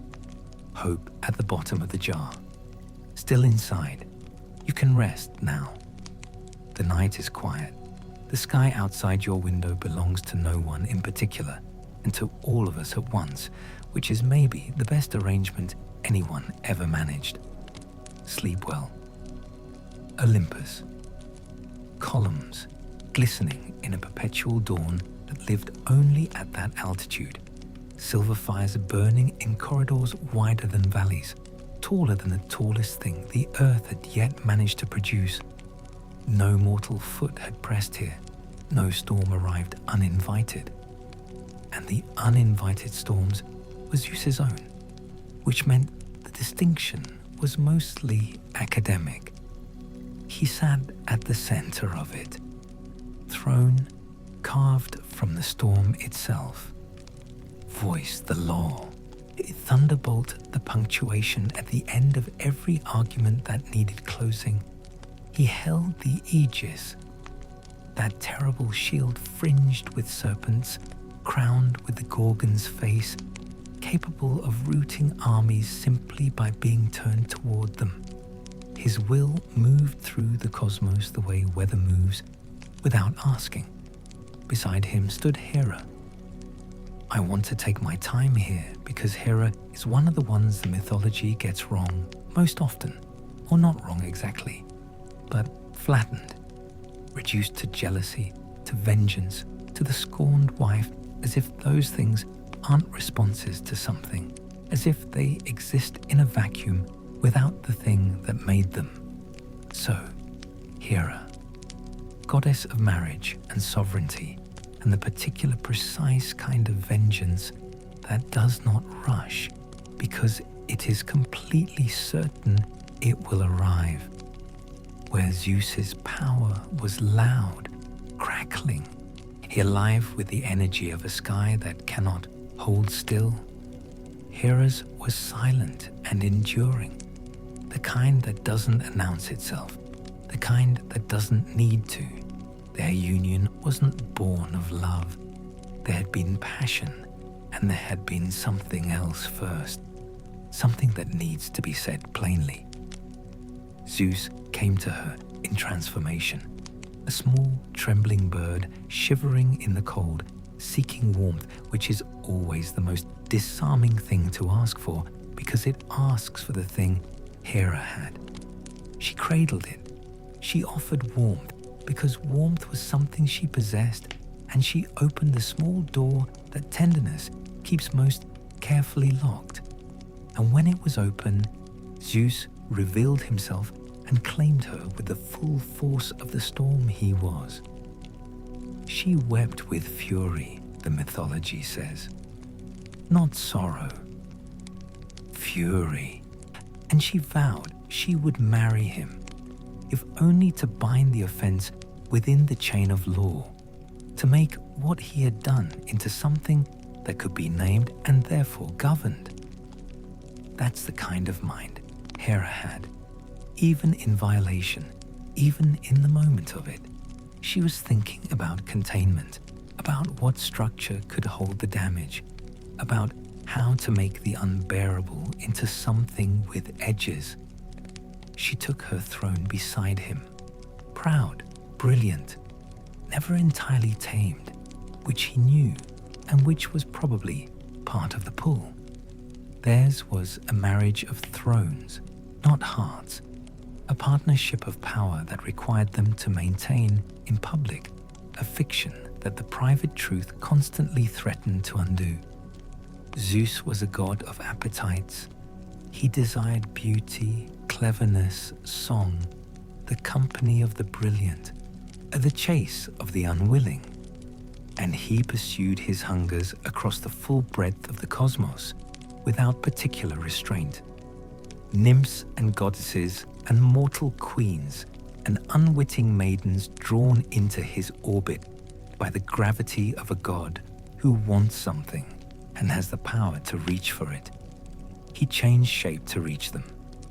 A swan, white and gliding, beautiful in the way that masks don't always warn you they're masks. A bull, vast and patient, a shower of gold descending through a locked door, because there is no lock built to stop what wants badly enough to enter. Hera watched. She always watched. Her silence was never ignorance. This is the thing the mythology wants you to understand about her.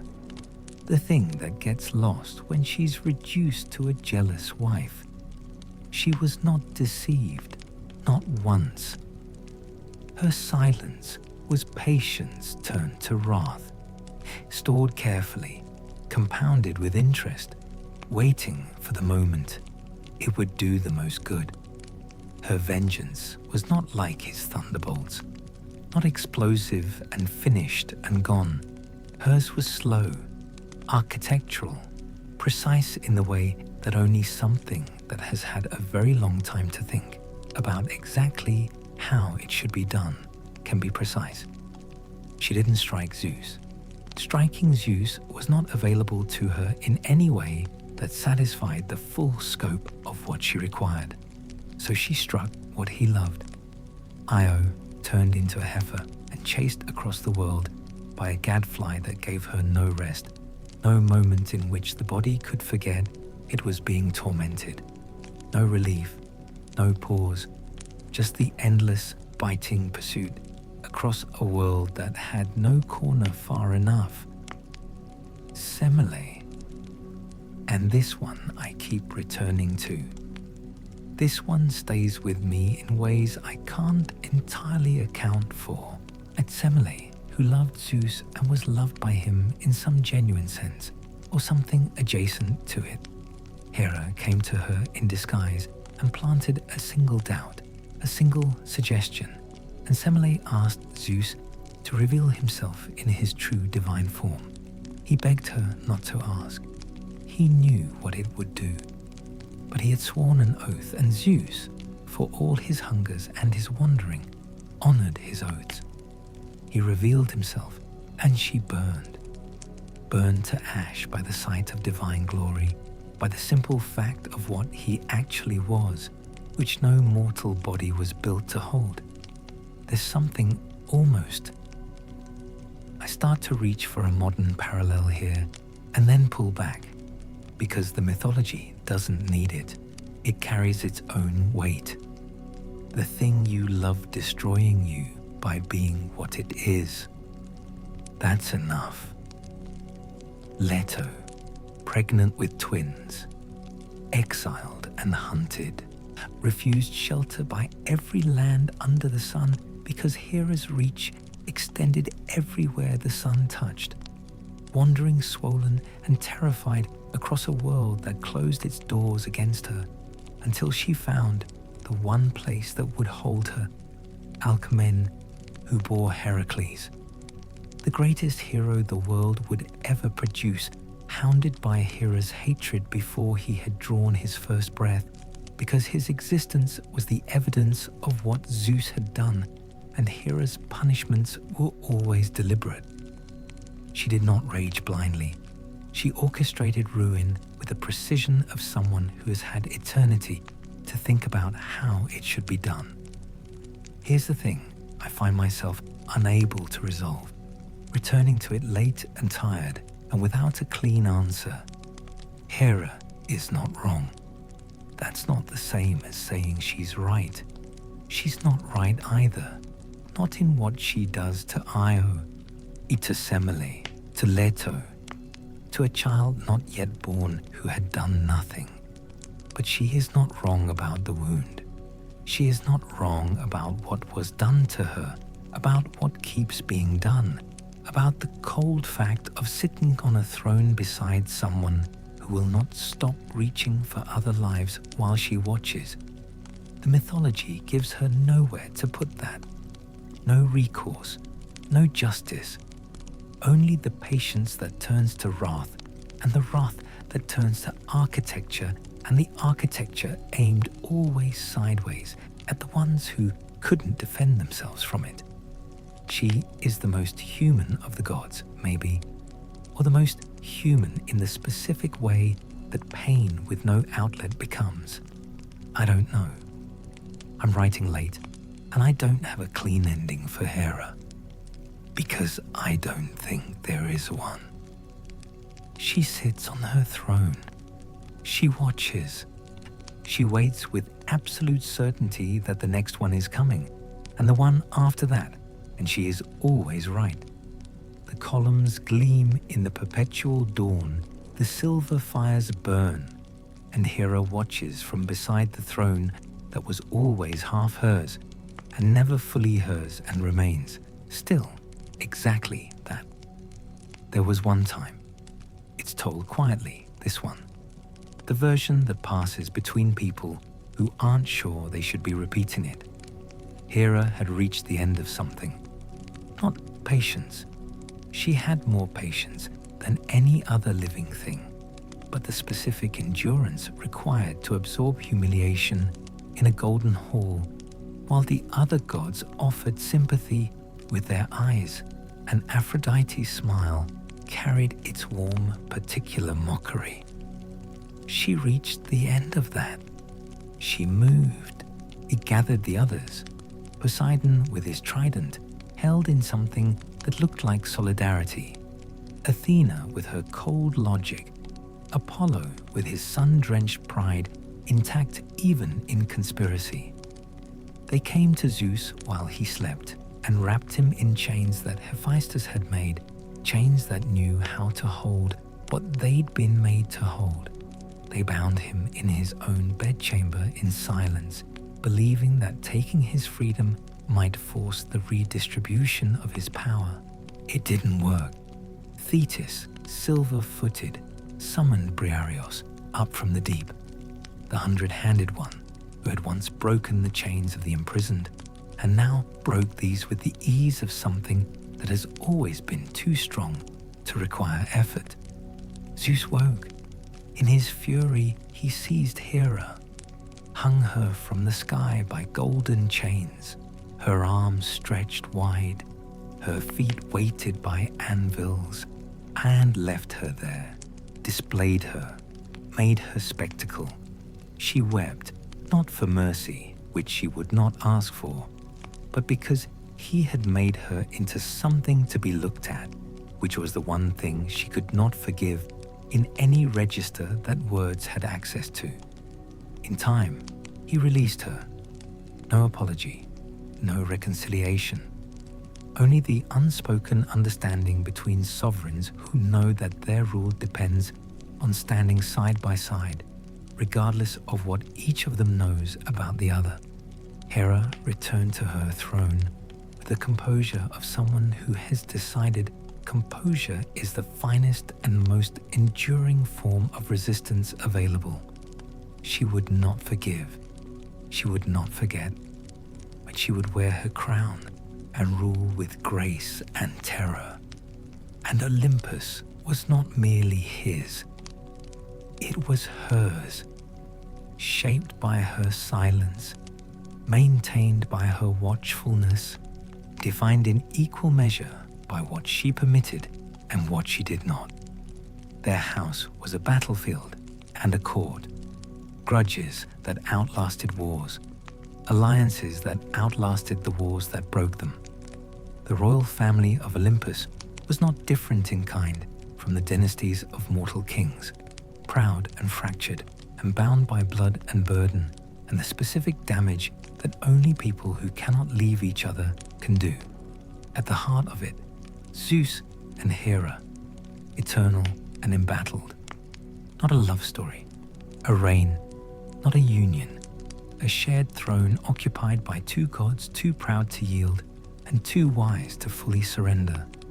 So there, among the many paradoxes of Zeus's reign, none was stranger or more terrifying than the arrivals of his children. They didn't come the way mortal children come, wet and screaming and fragile, entering a world that hasn't prepared itself for the interruption. The offspring of Zeus entered like omens, sudden, radiant, strange, as if existence had been holding them with some difficulty and was relieved to finally release them. Their births were tangled in prophecy, in vengeance, in the consequences of decisions made before they existed and from which they could not be separated. And none more so than Athena. Her coming was written in fear. Zeus had taken Metis, the wisest of the Titanesses, the one who had helped him brew the potion that unmade Cronus, whose mind moved through the currents of fate with the ease of water through familiar channels. He had taken her as counselor and then as something more. And then Gaia and Uranus had spoken in the way old things speak when they've decided to share what they know. Metis would bear 2 children. The first, a daughter wiser than her mother, wiser perhaps than anything the world had yet produced.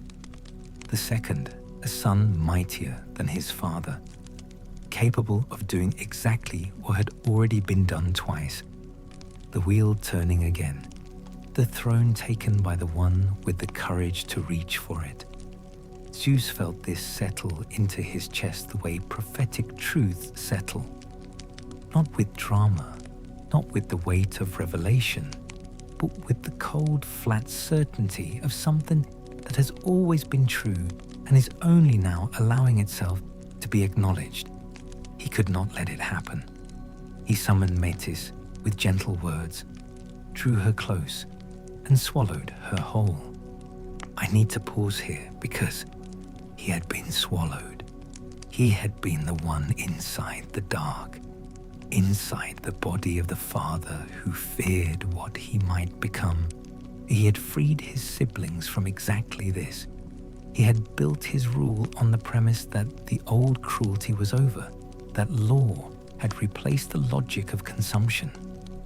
And then he swallowed Metis. The mythology doesn't comment on this directly.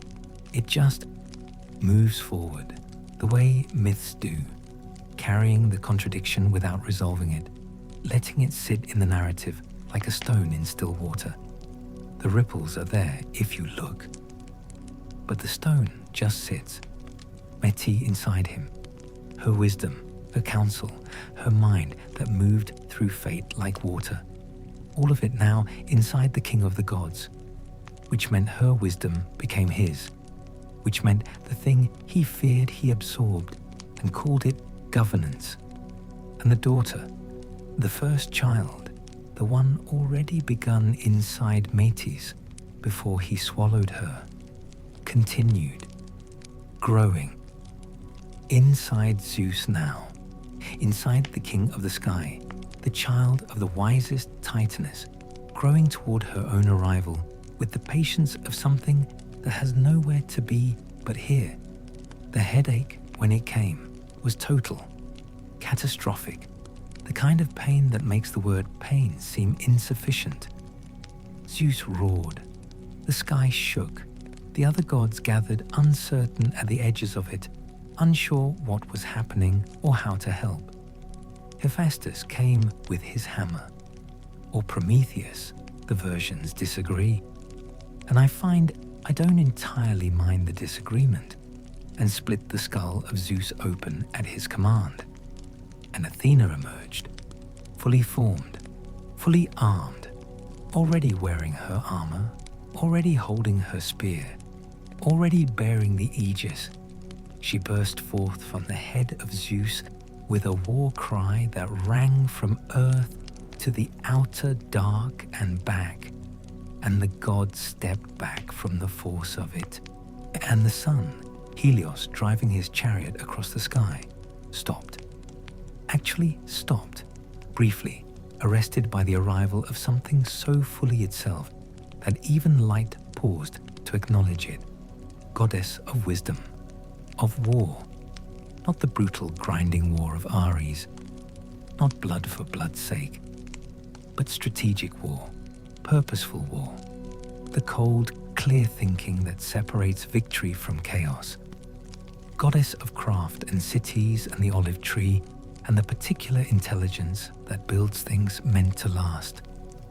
She came from her father's head because she had come from her mother's wisdom, and her mother was inside her father's head, and the mythology holds all of that simultaneously, without apology. She stood there in the sudden stillness, fully armed, bright-eyed, already thinking about the next thing. And the gods, slowly, began to breathe again. And Metis didn't die inside him. That's the thing. She kept working. her voice curling through his thoughts, her knowledge spreading through his mind the way water moves through stone, slow, irreversible, finding every crack.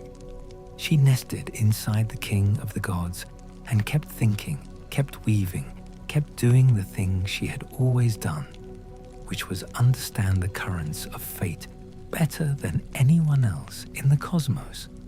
And the child she carried kept growing, not with fists, with thought, with the accumulated weight of a consciousness that had fully formed itself and was simply waiting for the appropriate exit.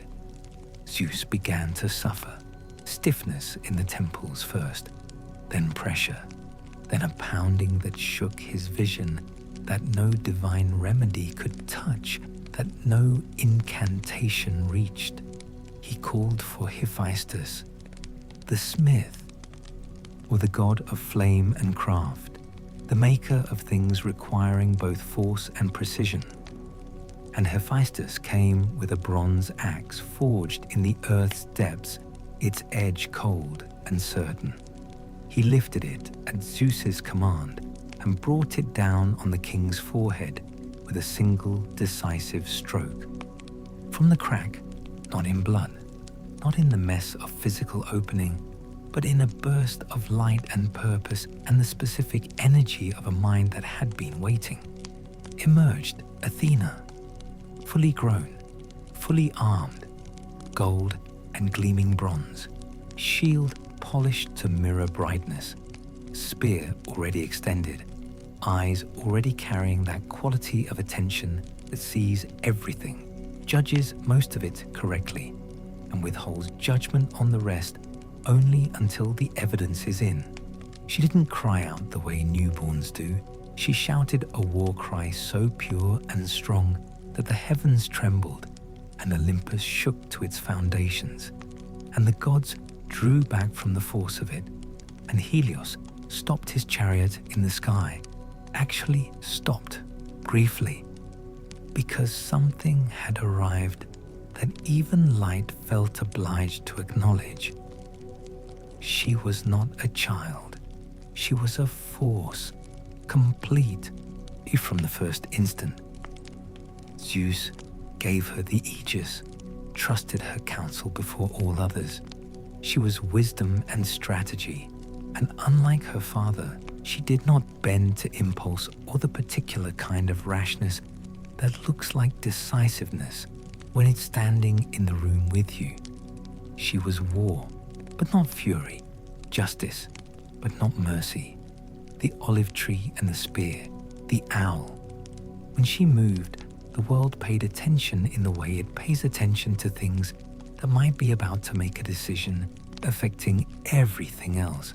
I could stay here longer. I want to stay here longer.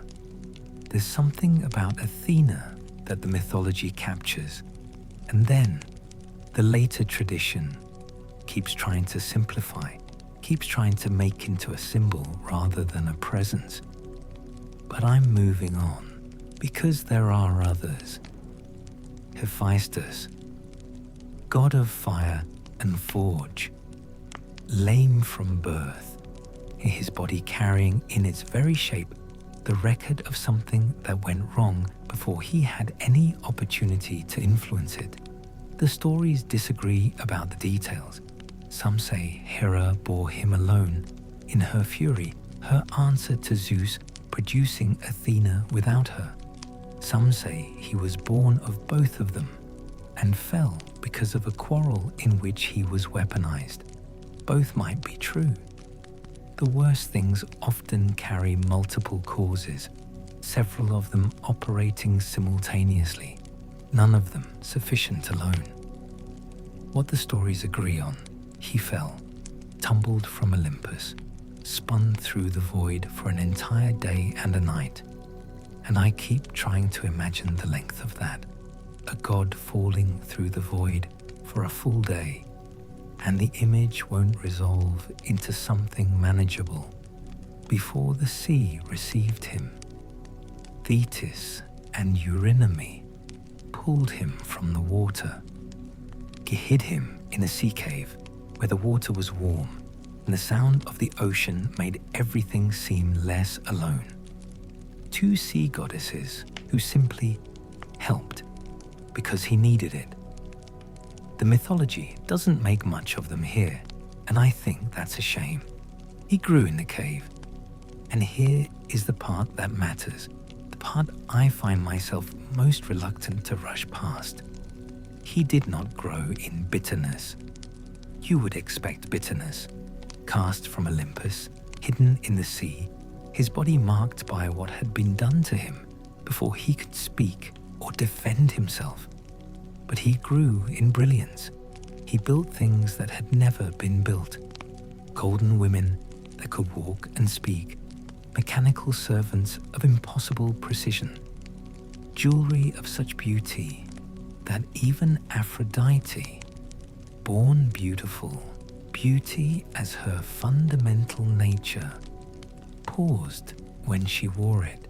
And he made in the absence of what he'd been denied, which is the oldest story of craft there is, and also maybe the truest one. Creation out of exile, genius grown in a cave by the water, away from the golden halls, away from the light.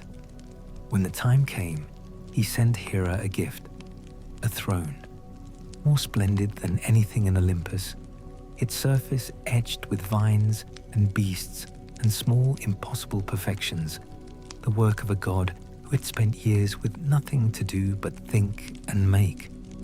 She sat on it with the pleasure of a queen receiving what she is due.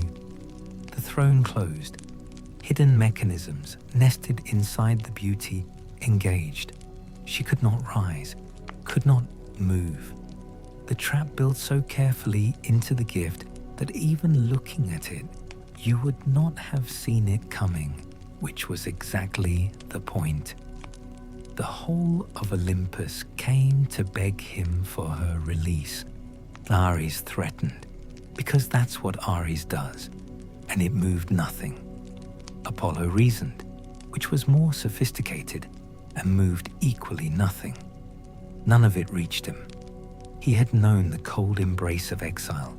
He had spent his childhood in a sea cave, cast out before he could walk, hidden by kindness when what he'd needed was to simply stay. He would not come unless brought in a way that felt like choice. In the end, it was Dionysus. And Dionysus hasn't been introduced yet, keeps arriving before his own story does, which feels appropriate for that particular god who brought him back.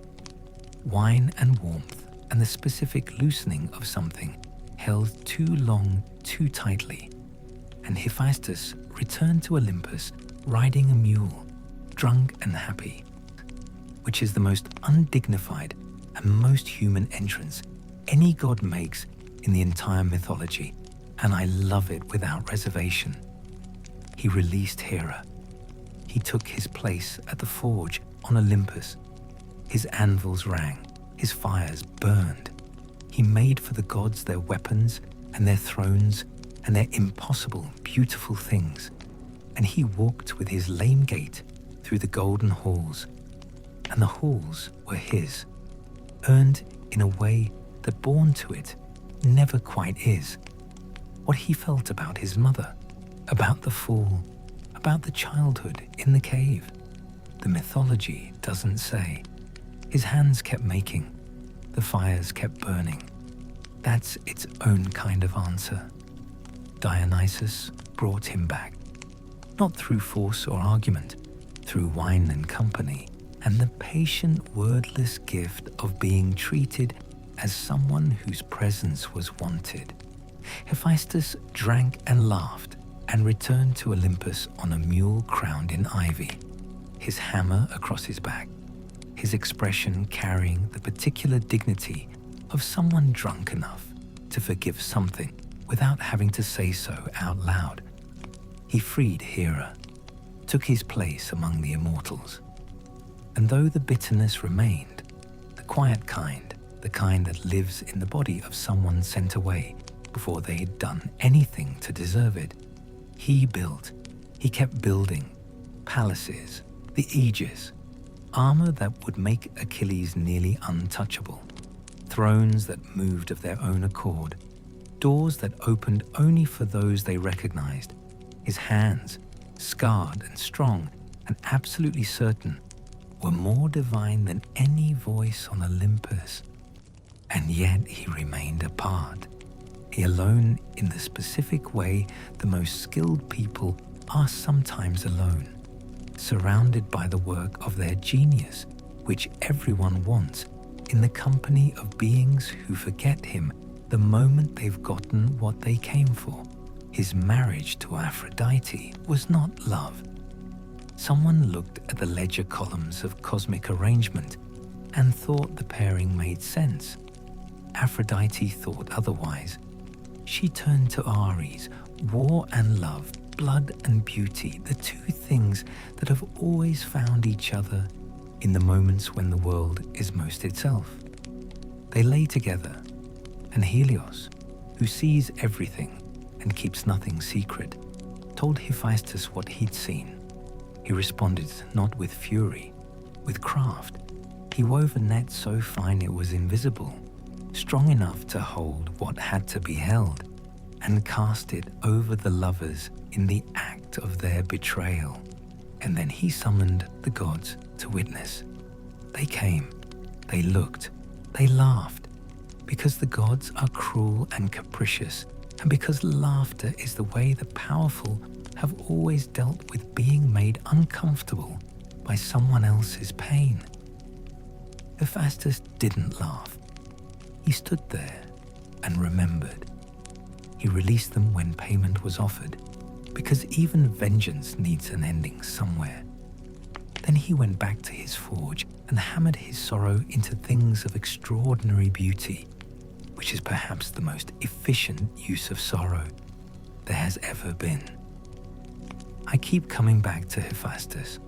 I've mentioned him more than the text strictly requires, and I notice that, and I am not going to stop. There's something about him. The cave, the mule, the invisible net, the forge, that the mythology keeps almost saying and then moving past. And I find I want to stay in the almost. Anyway, Athena, born from the skull of Zeus, like a thought held too long that finally had to be said aloud. No mother in the usual sense, no warmth of arrival, no crawling or wailing or reaching for comfort with the reflexive desperation of a new thing in the world. She looked around, assessed the situation, proceeded. From that first moment, she was never anything other than exactly what she was. The chill of reason, the silence of judgment, the resolve of law given a face and a spear and sent into the world to ensure that the world maintains some recollection of its own standards. In the long halls of Olympus, where jealousy and desire stirred more quickly than wisdom, she moved with purpose. Where other gods shouted or wept or seduced, Athena watched. She spoke seldom. When she did, and her words arrived with the weight of things that have been thought through completely before being released, not performed, not aimed at effect, just complete. She was war, but not Ares's war, not the frenzy of blood, not the noise of things being broken, not the chaos of iron and bodies that Ares loved the way some people love weather, for its energy, for the feeling of being inside something larger than yourself. Athena was the colder kind, the kind that draws maps. She studied the ground, counted the passes through the mountains, calculated the timing of the tide, identified which flank would break first, and arranged to be there when it did. Hers was the realm of generals, not berserkers, and it is the generals who win the wars, even if the berserkers win the songs about them.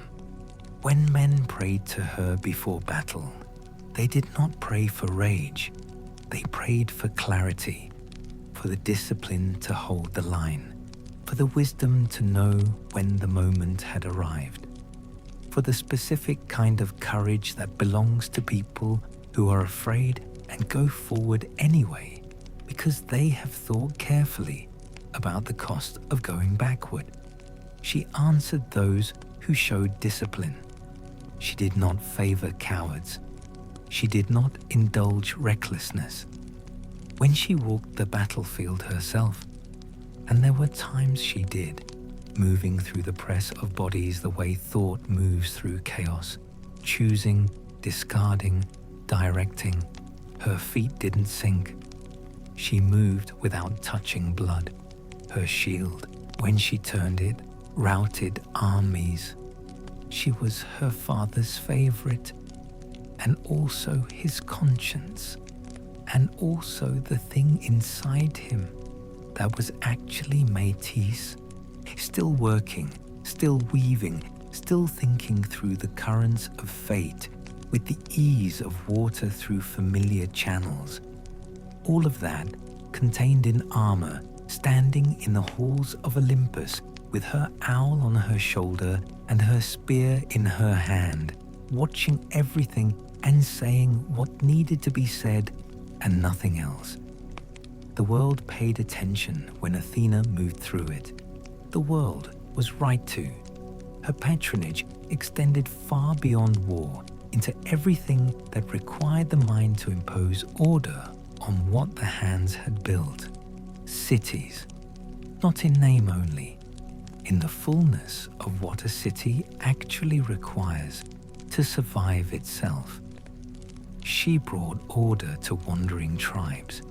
I gave mortals the first glimpse of what it might mean to live not as individual beasts making separate calculations, but as citizens, people who had agreed to share something and to maintain that agreement even when the individual cost was high. Architecture, shipbuilding, the loom, the plough, the weaving of cloth and the weaving of law simultaneously, the making of bread and the making of constitutions, because she understood. These were the same kind of thinking applied to different materials. Where she walked, men began to shape stone into temples and raise walls not for defense alone, but for the idea of a shared interior. One city became hers in a way cities rarely belong to anyone. When Cecrops, first king of a newly risen city on the rocky promontory of Attica, prepared to offer it to a god, both Poseidon and Athena appeared. Each wanted it. Poseidon struck the earth with his trident, and from the rock sprang a fountain of salt water, or in some versions, a warhorse, swift and untamable and magnificent, which is the more dramatic gift and the one that lost. Athena planted an olive tree. Its roots pressed deep immediately. Its leaves turned silver in the light. The people chose the olive, because wood and food and oil and peace outlast any horse, because the olive tree is still there in the morning and asks nothing of you. The city was named for her, Athens. She guarded it always, not with fire, but with the long, watchful intelligence that is harder to defeat than any flame.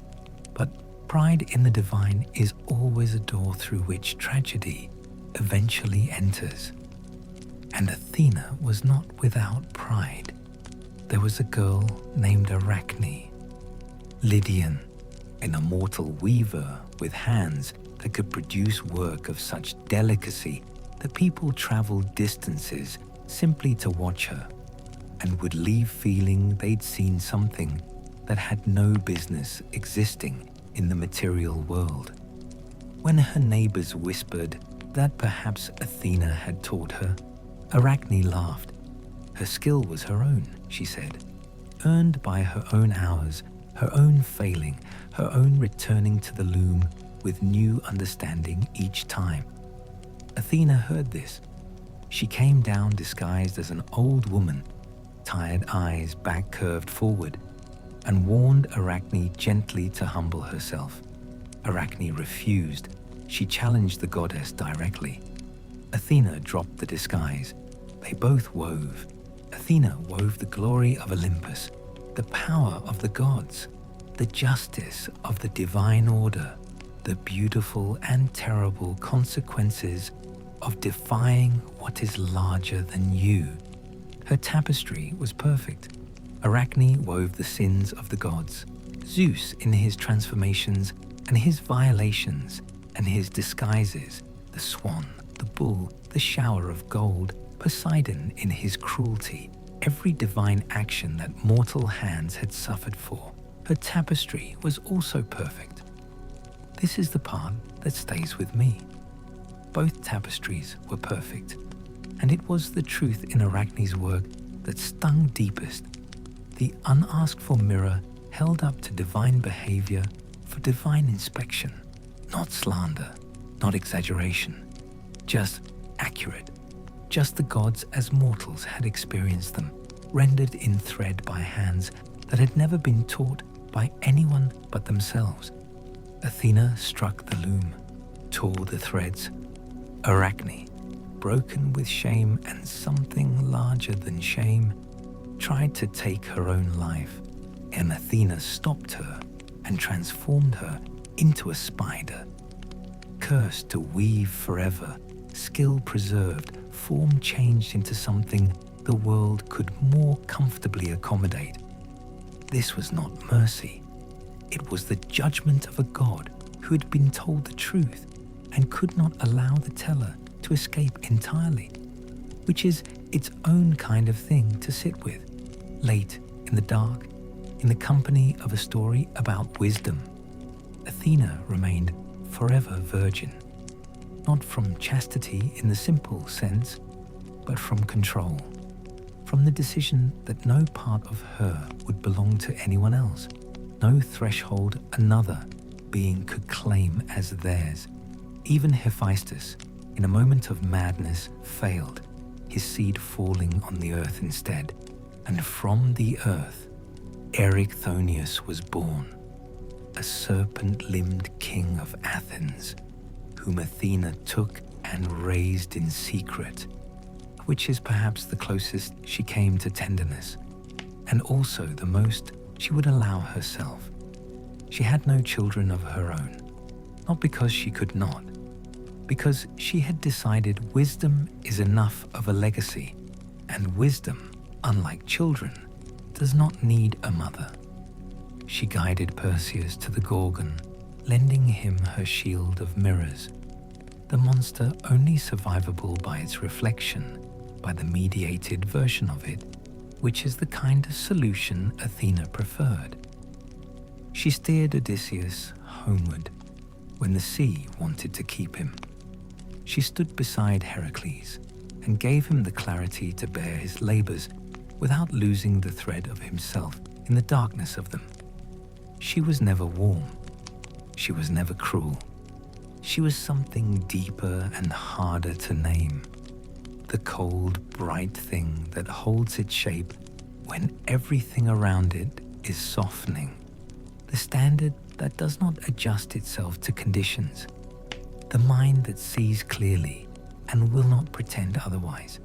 And even now, in every decision made with care, in every plan drawn before the first stone is laid, in every city that has somehow managed to outlast the violence of its own history, she endures, not loudly, not with fire, with the long, watchful intelligence that is harder to defeat than any flame. You can rest now. The night is quiet and the city outside your window, whatever city it is, carries something of her in the fact of its walls and its agreements and its stubborn, continued existence. Someone planned it. Someone thought carefully before laying the first stone. That's enough. That's hers. Sleep. Where Athena walked in silver and thought, Ares thundered, or blood and noise and the particular intoxicating energy of destruction, not strategy, not wisdom, Not the kind of war that draws maps and counts the passes through the mountains.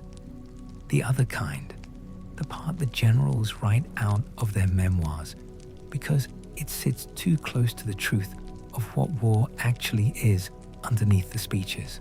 The shriek of a dying horse, the crack of bone beneath iron, the wet and indiscriminate reality of a body that has been ended. He was born of two thrones and belonged to neither. From the moment he came into the world, the gods looked at him with unease, a squirming discomfort, as if they were looking at something true about themselves that they preferred to express in more flattering language. Even Zeus harbored little love for the child. Ares did not obey, did not calculate, and did not present himself in any form that could be managed or incorporated into the ledger of divine administration. He lived for conflict, and conflict followed him with the loyalty that only the things we cannot control seem to manage. He strode into battle not to guide mortals toward anything, but to revel in their madness, to stand in the center of the screaming and the burning and feel himself most completely alive in the way that certain natures only feel alive when things are breaking. Where he passed, men forgot formation. Brothers turned weapons on brothers. Wounds festered before they should. Shields broke in the hands of people who had held them for years. He did not reward honor. He did not punish cowardice. All that mattered was the clash, the specific music of violence at full volume. He didn't march alone. Beside him ran Phobos, the god of fear, whispering panic into the hearts of armies, making brave men's hands go cold and uncertain. And Deimos, the god of terror, who made experienced fighters forget the things they needed to remember in exactly the moments they needed to remember them. With them came Eris, discord herself, scattering seeds of conflict ahead of Ares, like a farmer ahead of planting season. A family of shadows, cast long across the earth. The Greeks feared him more than they honored him. Few temples, few songs with any real affection in them. To worship Ares was not to seek protection. It was to acknowledge something about the nature of the world that most people preferred to acknowledge only in moments of absolute necessity and then forget as quickly as possible. Now, he was the acknowledgement they made and then looked away from. And yet, he was not simple. He could love, though his love was the kind that creates emergencies rather than resolving them. He could be wounded, the rare thing, but it turns out possible. He could rage from humiliation rather than pride, which is the most human thing about any god who has otherwise escaped humanity. Humiliation is the crack in the divine surface through which the mortal underneath shows through. And Ares had that crack, and it showed. Aphrodite, born from sea foam and the wound of the sky, golden and cold and dangerous as a gift you cannot put down. Wife of Hephaestus by the logic of cosmic administration. Wife of Hephaestus in no other sense. Ares loved her with the hungry directness of someone who has never learned to want something at a distance. She took him into her arms. They met in secret, or thought they did. Helios told Hephaestus. The net was built, invisible, unbreakable, beautiful in the way that perfect vengeance sometimes is, which is a kind of beauty I find uncomfortable to admire and keep admiring anyway.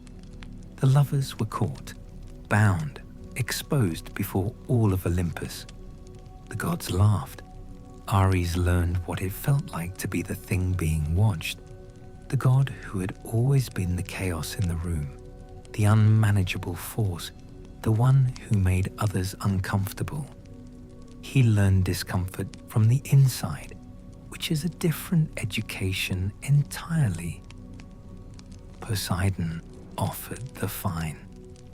Hephaestus accepted eventually. Ares fled in the burning silence of the profoundly humiliated. It didn't steal his fire. He returned to war with greater fury, as if each slain warrior were a note in an argument he was still having with himself about what had happened in that room. The wound of humiliation channeled directly into the wound of others, which is one of the oldest human patterns there is, wearing a divine face here, but recognizable.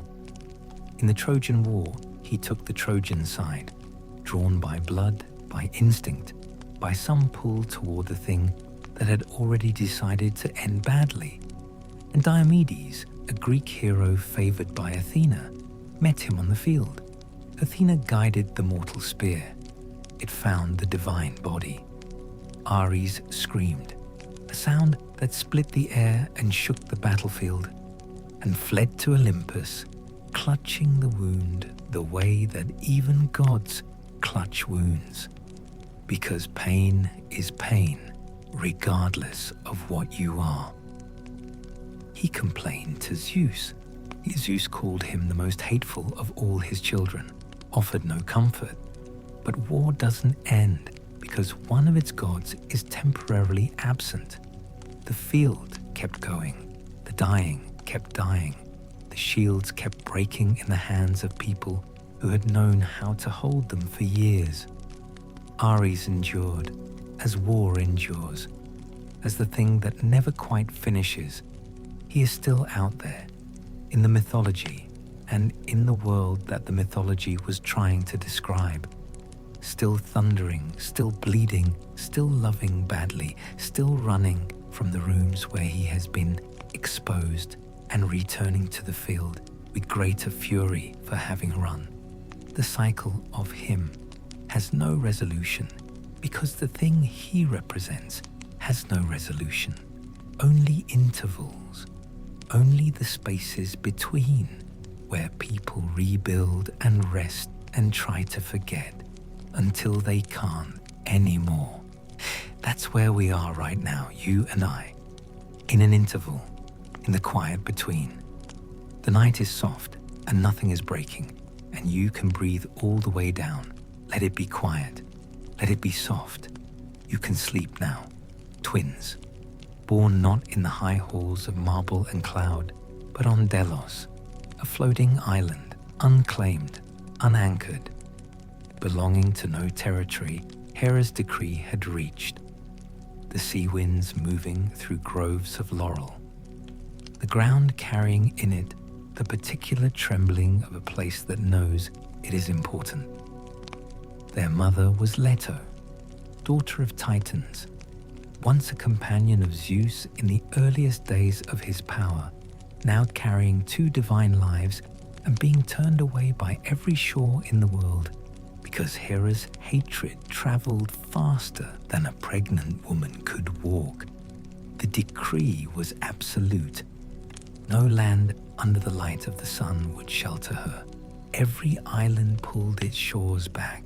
Every city shuttered its gates.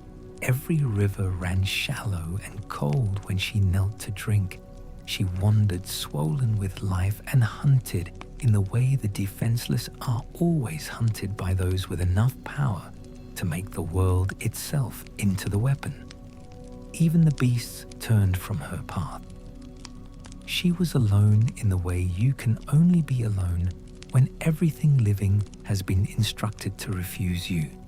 Delos received her. A floating island with no fixed address cannot be forbidden from any specific location.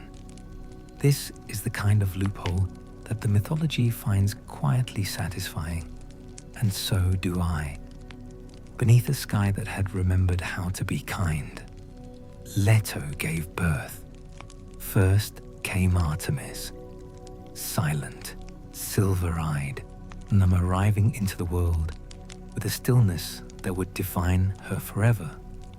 Goddess of wild places and moonlight and the spaces where the human world thins and something older and colder begins. She came quietly, and I want to note that and move on, because her brother arrived with considerably more theatre, Apollo.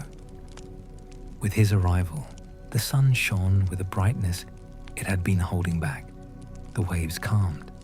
The floating island set its roots into the seafloor for the first time and stopped drifting, as if the world had been waiting for somewhere to put itself and had finally found it. He grew as gods grow, not in years but in presence, in the accumulation of what he was. He took his place in the cosmos with the certainty of someone who has known since before birth what his function would be. The bow was his, the lyre was his, the oracle at Delphi, which would become the most consulted source of prophetic truth in the ancient world, to which kings would travel weeks over rough roads to ask questions they were terrified to have answered, was his. But first, Python, the great serpent who had guarded the ancient sanctuary at Delphi, older than the Olympians, carrying in his scaled body the weight of the chthonic ages, coiled with ancient knowledge and ancient venom. He had also been Hera's instrument, sent to torment Leto as she wandered. Apollo bore no patience for insult directed at his mother. He descended on Delphi with arrows of gold and an intention as bright as the rising sun, and he slew the serpent. The blood stained the stones for 7 days. The earth mourned, in trembling, in the closing of certain flowers, in the particular silence that falls when something very old is suddenly gone. I find I want to sit in that silence a moment. The silence after the very old thing ends. It has a specific quality, that silence, like the air is still adjusting to the absence. Apollo built his temple on that spot, not as a conqueror, but as a transformer, making from the place of old dark, chthonic prophecy, a place of his own kind, cleaner and colder, and lit from within by reason and light. The oracle rose from the steaming fissures of the mountain. A woman chosen, touched by the breath of the god, seated on her tripod above the gap in the earth from which the sacred vapor rose. She writhed with visions that burned her voice into riddles. Kings came from every corner of the world to hear her speak. Warriors knelt. Priests wept. She sat with her eyes unseeing, her face veiled in sacred smoke, and from her lips came words that were not hers. Apollo did not speak through fire or fury. He spoke through vision, through the particular clarity that comes when light gets inside something, and the thing becomes, for a moment, translucent. He was the god who blinded gently. The truth you could not escape. The light you had not asked for and received anyway and had to learn somehow to use. He was not always gentle. When Cronus, a mortal woman carrying his child, a woman he had loved with the singularity of a god who does not love often, betrayed him with another, his response was swift and cold and absolute.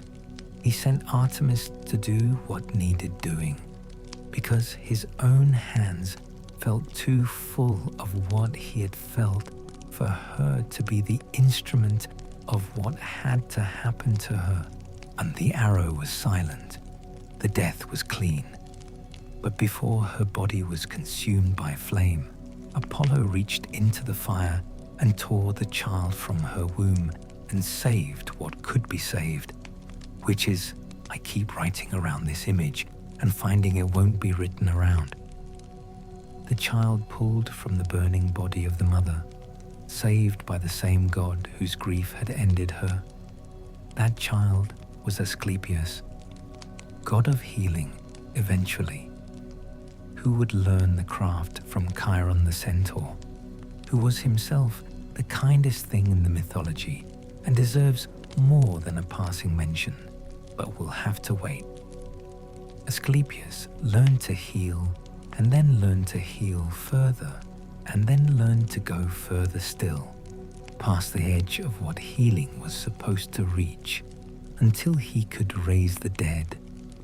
He raised the dead, and Zeus struck him down for it, because death is the boundary that holds the structure of the cosmos together, the line that separates the mortal from the divine, the condition that makes mortal life what it is. And Asclepius had made it optional, had offered to the world a door that the gods had agreed would stay closed. Zeus closed it again with a thunderbolt, and Asclepius died for the offense of making death optional, which is not a power the divine order had agreed to share. Apollo raged. Of course he raged. His son struck down by his father's thunder, and he could not strike Zeus, could not answer divine violence with divine violence up the chain, so he went sideways. He killed the Cyclopes who had forged the thunderbolt, killed the makers of the weapon that had taken his son. Zeus, for this, cast Apollo out of Olympus. He served a mortal king for a year in Admetus, who would become one of the more quietly affecting figures in the mythology. But that too is another evening. Apollo tended his flocks with his divine hands, and his sun-drenched pride intact despite everything. And the flocks were the finest in the world, because of course they were. And at the end of the year, he returned.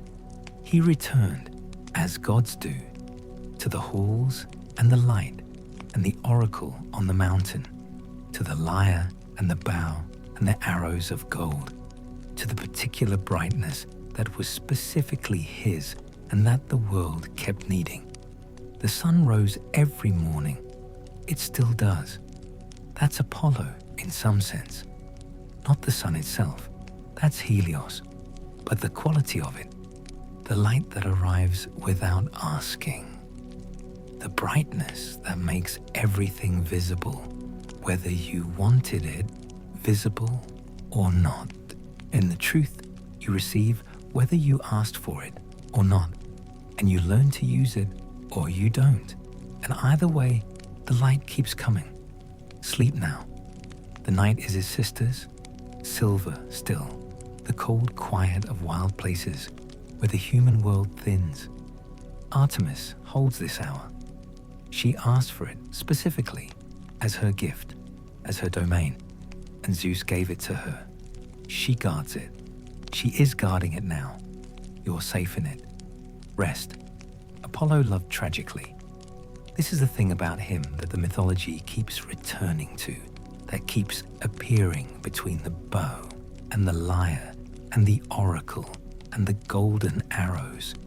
He loved with the full force of a god who has not learned to love carefully, who comes to it with the same absoluteness he brings to everything else, who therefore suffers in proportion.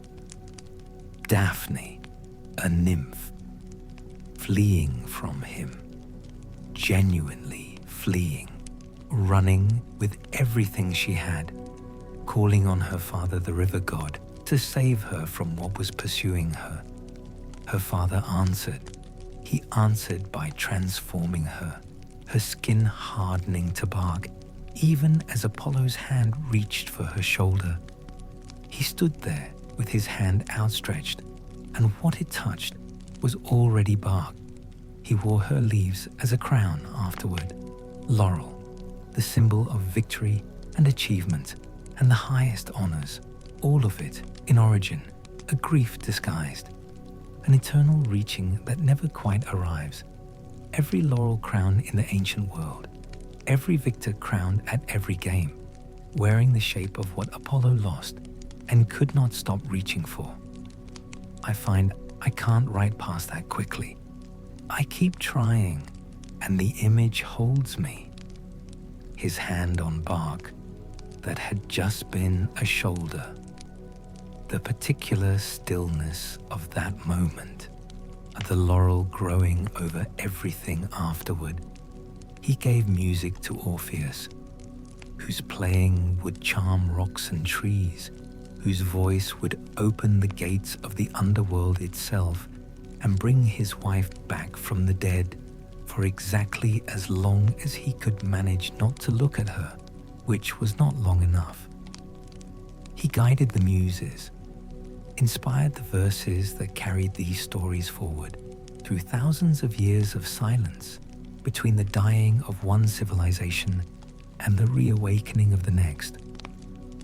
Every artist who ever sat before an empty surface and felt the terrifying freedom of beginning, he was there in that, or something of him was. He was plague and light simultaneously, arrows unseen, disease moving through armies and cities that had offended him in ways they sometimes didn't understand, and the sun that makes things visible and the shadow that falls when you've been found. Anyway, Artemis, born first on Delos, her arrival making the island stable enough, safe enough for what came next, as if she had always been oriented toward making the ground solid for someone else.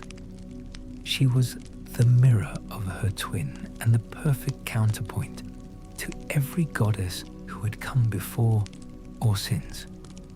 Where Apollo ruled the day and spoke in riddles that eventually resolved into clarity, Artemis ruled the night and spoke in action, in the arrow that had already struck before you heard the bow release.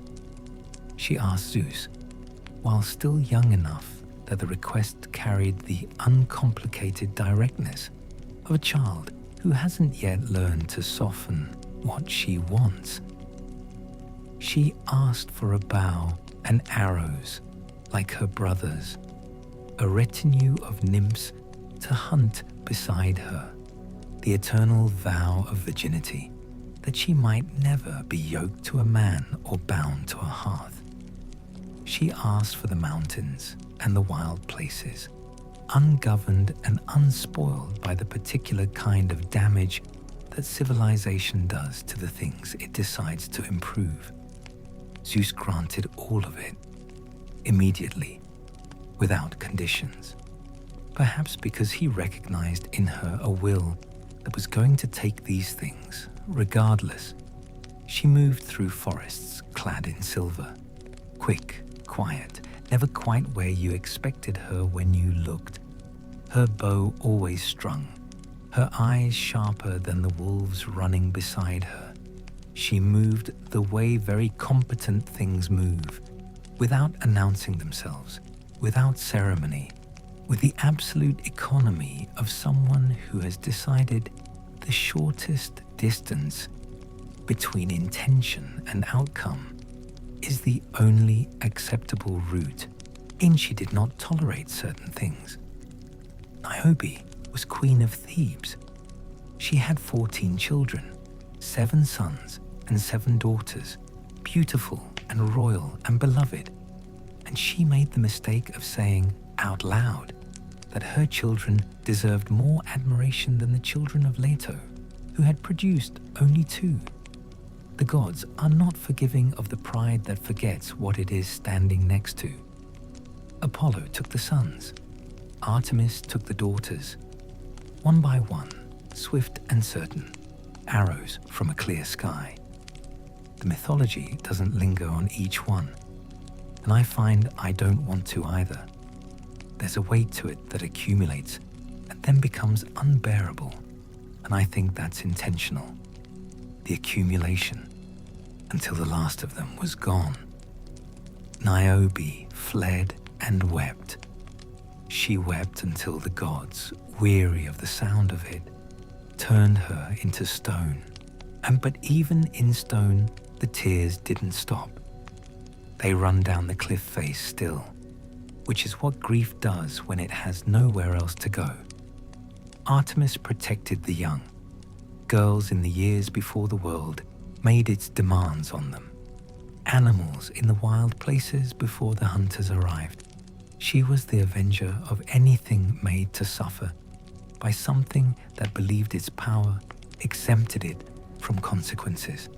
She held that space, the protection of the vulnerable, the defense of the untamed, with the same certainty she brought to the bow. She never wavered on the vow, never bent toward the warmth that other goddesses bent toward, never opened the small door that tenderness keeps carefully locked. She kept it locked. That was her choice, made young and held forever. And the mythology treats it as exactly that. A choice, not a lack, not an absence, but a decision made by someone who knew precisely what she was deciding. She moved through the night with her nymphs and her wolves and her silver bow, and the wild places were hers, and the dark hours were hers, and everything the human world hadn't yet decided to improve was hers. She is still out there, in the mythology, and in whatever the mythology was pointing at when it made her, in the places where the path ends and the trees begin, in the hour before dawn, when the night is at its most complete and something moves at the edge of it that is not quite visible. That's her hour. She's in it. You're in it too right now, listening. The night outside your window is hers, silver still, guarded. You're safe in it. You can rest.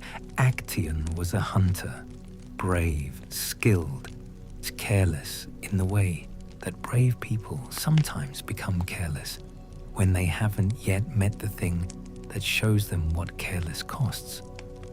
He wandered into her sacred glade one evening, not intending harm, only seeking water and rest, only doing what any tired and thirsty person does who hasn't been taught to read the signs that say, "This place is not for you."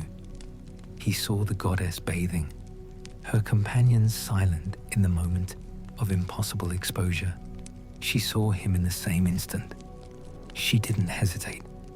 She reached down and threw water on him, and the water was not only water. His legs extended, his face lengthened, his hands became hooves, his own hunting dogs, who had followed him all day with the trust and devotion that dogs extend to people they love, looked up and saw a stag.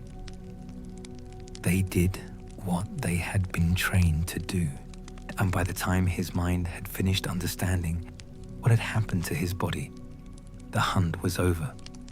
The forest went quiet again. The lesson was left unspoken, in the way Artemis always leaves things, present, absolute, requiring no explanation. Orion. Here I want to slow down, because Orion is the one that moves me most in all of Artemis's mythology, and I'm going to let that show. The great hunter, the only mortal or immortal who might have matched her in the field, the only one who moved through the wild places with the ease that she moved through them, who read the track and the broken branch and the disturbed stone as language written in ground and shadow. They hunted together across ranges that had never heard another step. What happened between them, the stories disagree on. Whether he tried to take what she had decided not to give, or whether he only sought her company and proximity became the offense in the way that proximity sometimes becomes an offense when the thing you are near has decided it cannot be approached. I don't know. I've sat with the versions and I don't know. In every telling, he died. whether by her own arrow, whether by Apollo's cunning, and a challenge she couldn't see through until it was too late, whether by a scorpion sent to preserve the solitude that is her essential nature. The result was the same.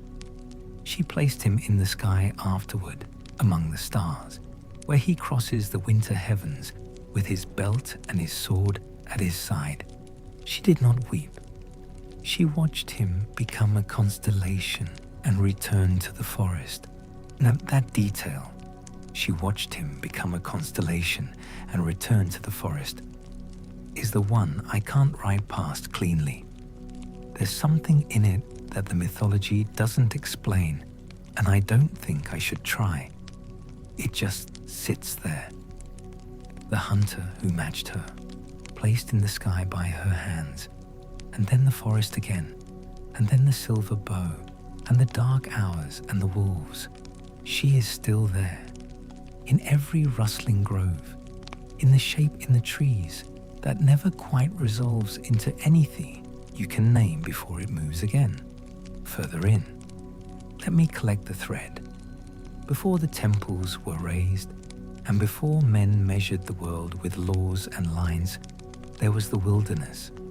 At its margins, where the sea hadn't yet decided its final shape, there was the foam, and in the foam, Aphrodite, born from the wound of Uranus, where his blood struck the sea, rising fully formed, because beauty truly devastating can only arrive that way, without the warning of a childhood, without the warning of time, her hair streaming behind her like liquefied gold, her skin carrying the particular light of something that has never been touched by difficulty, where her feet pressed the surf.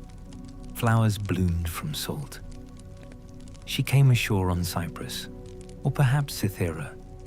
The tales have always disagreed, and I think the disagreement is accurate, because certain kinds of beauty carry the quality of being everywhere at once, while also being fully present in one place. She was both. She was always both.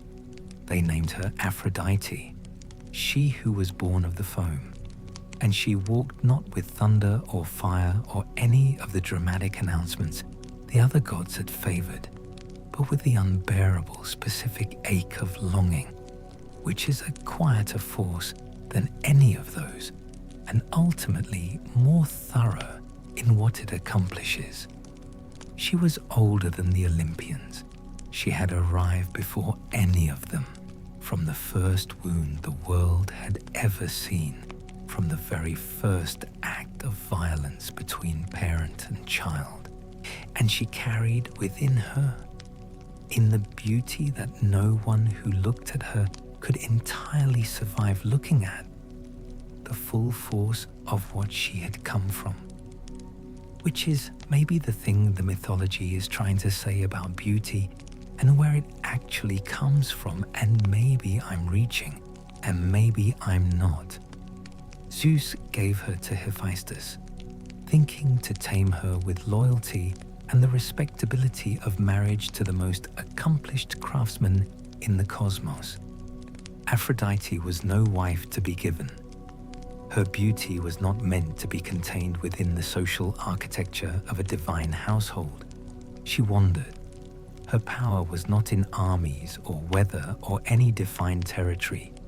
It slid beneath armor, crept into the sealed places of the heart, twisted vows and shattered kingdoms, without ever lifting anything heavier than a glance.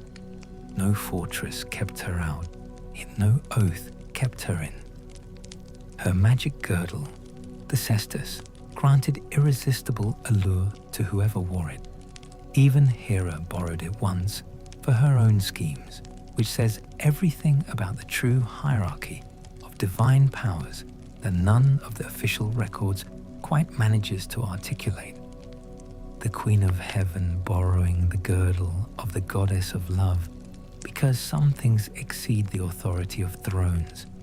She moved through the mythology, touching everything and being contained by nothing.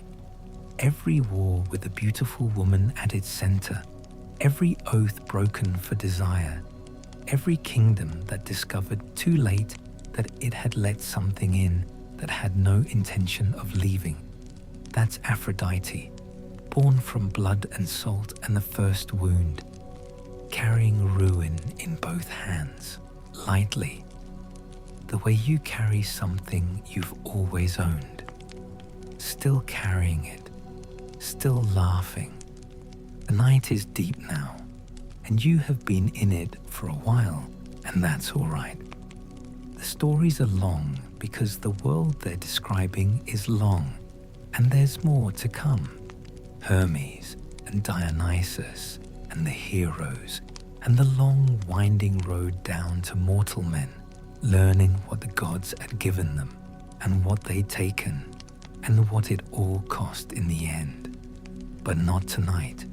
Tonight, you've had the gods and the war and the wound the world was born from and the foam and the forest and the constellation of the hunter placed gently among the winter stars. That's enough. That's more than enough. Rest now.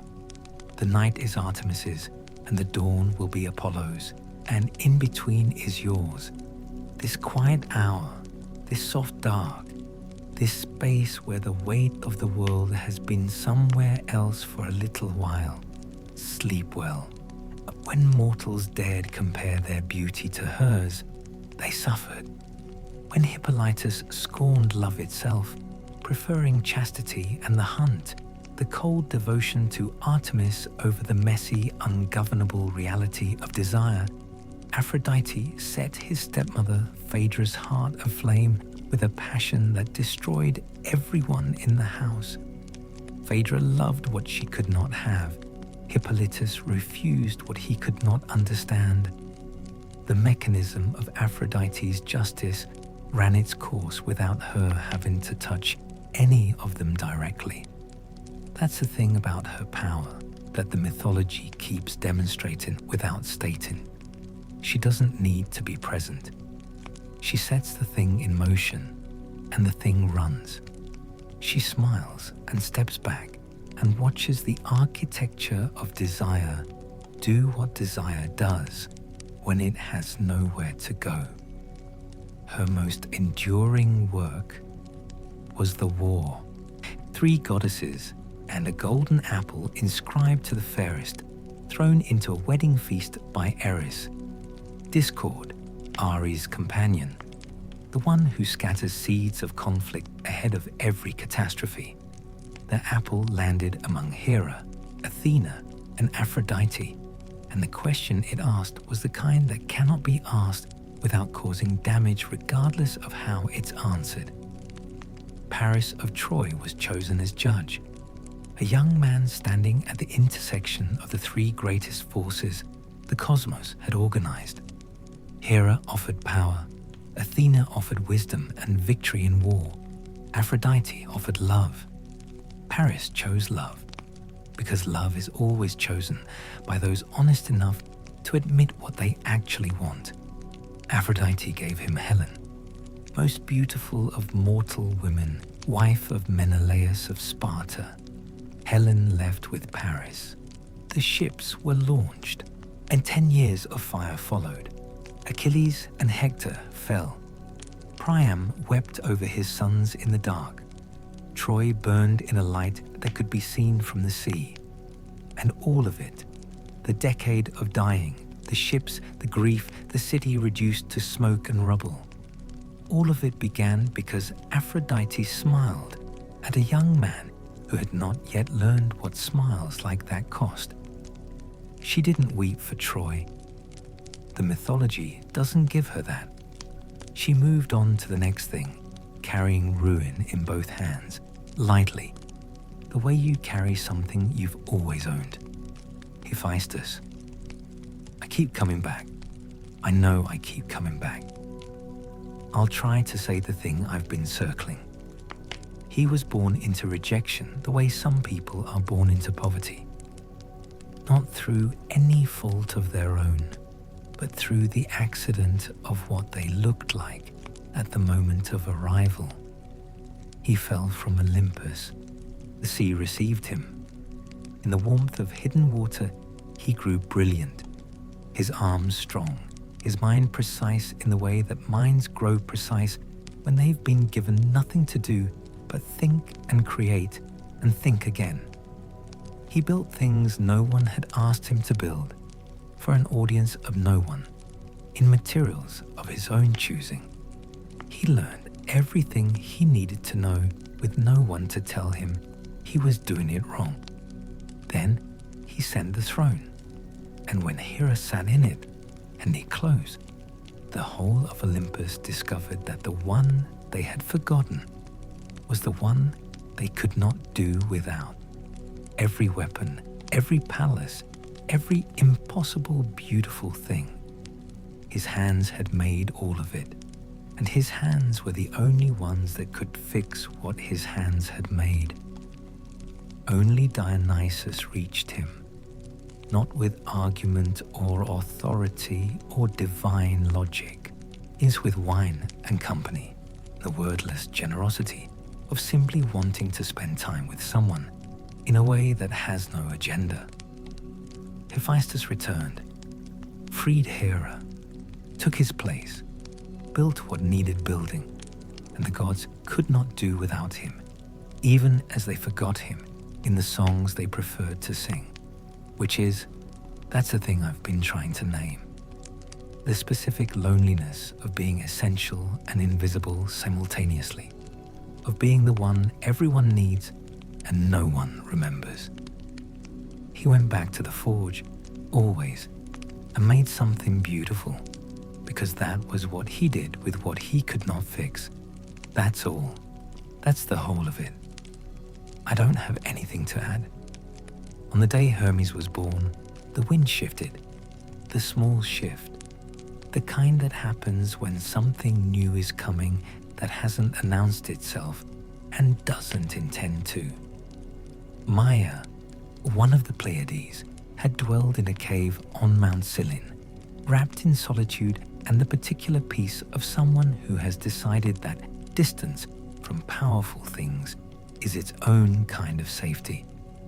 She bore Zeus's child in silence. No thunder, no bright proclamations, no oracle stopping its sun chariot overhead. Her son was not a creature of stillness.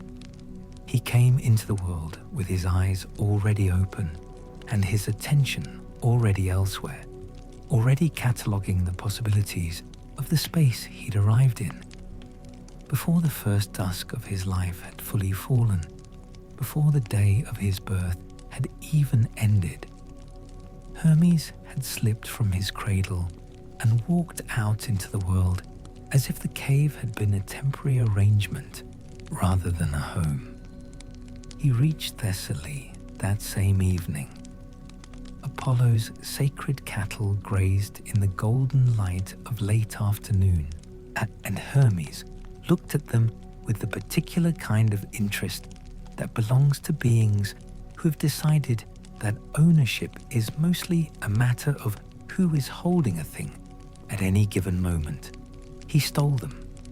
On the day he was born, he stole Apollo's cattle, drove them backward so their tracks pointed the wrong direction, fashioned shoes of woven grass to obscure his own prints, hid them in a cave, and was back in his cradle pretending to be a sleeping infant by the time Apollo noticed they were gone.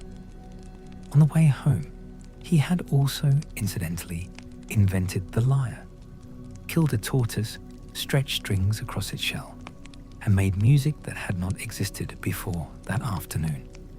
This is the kind of being Hermes was, the kind that creates things casually, sideways, on the way to doing something else entirely.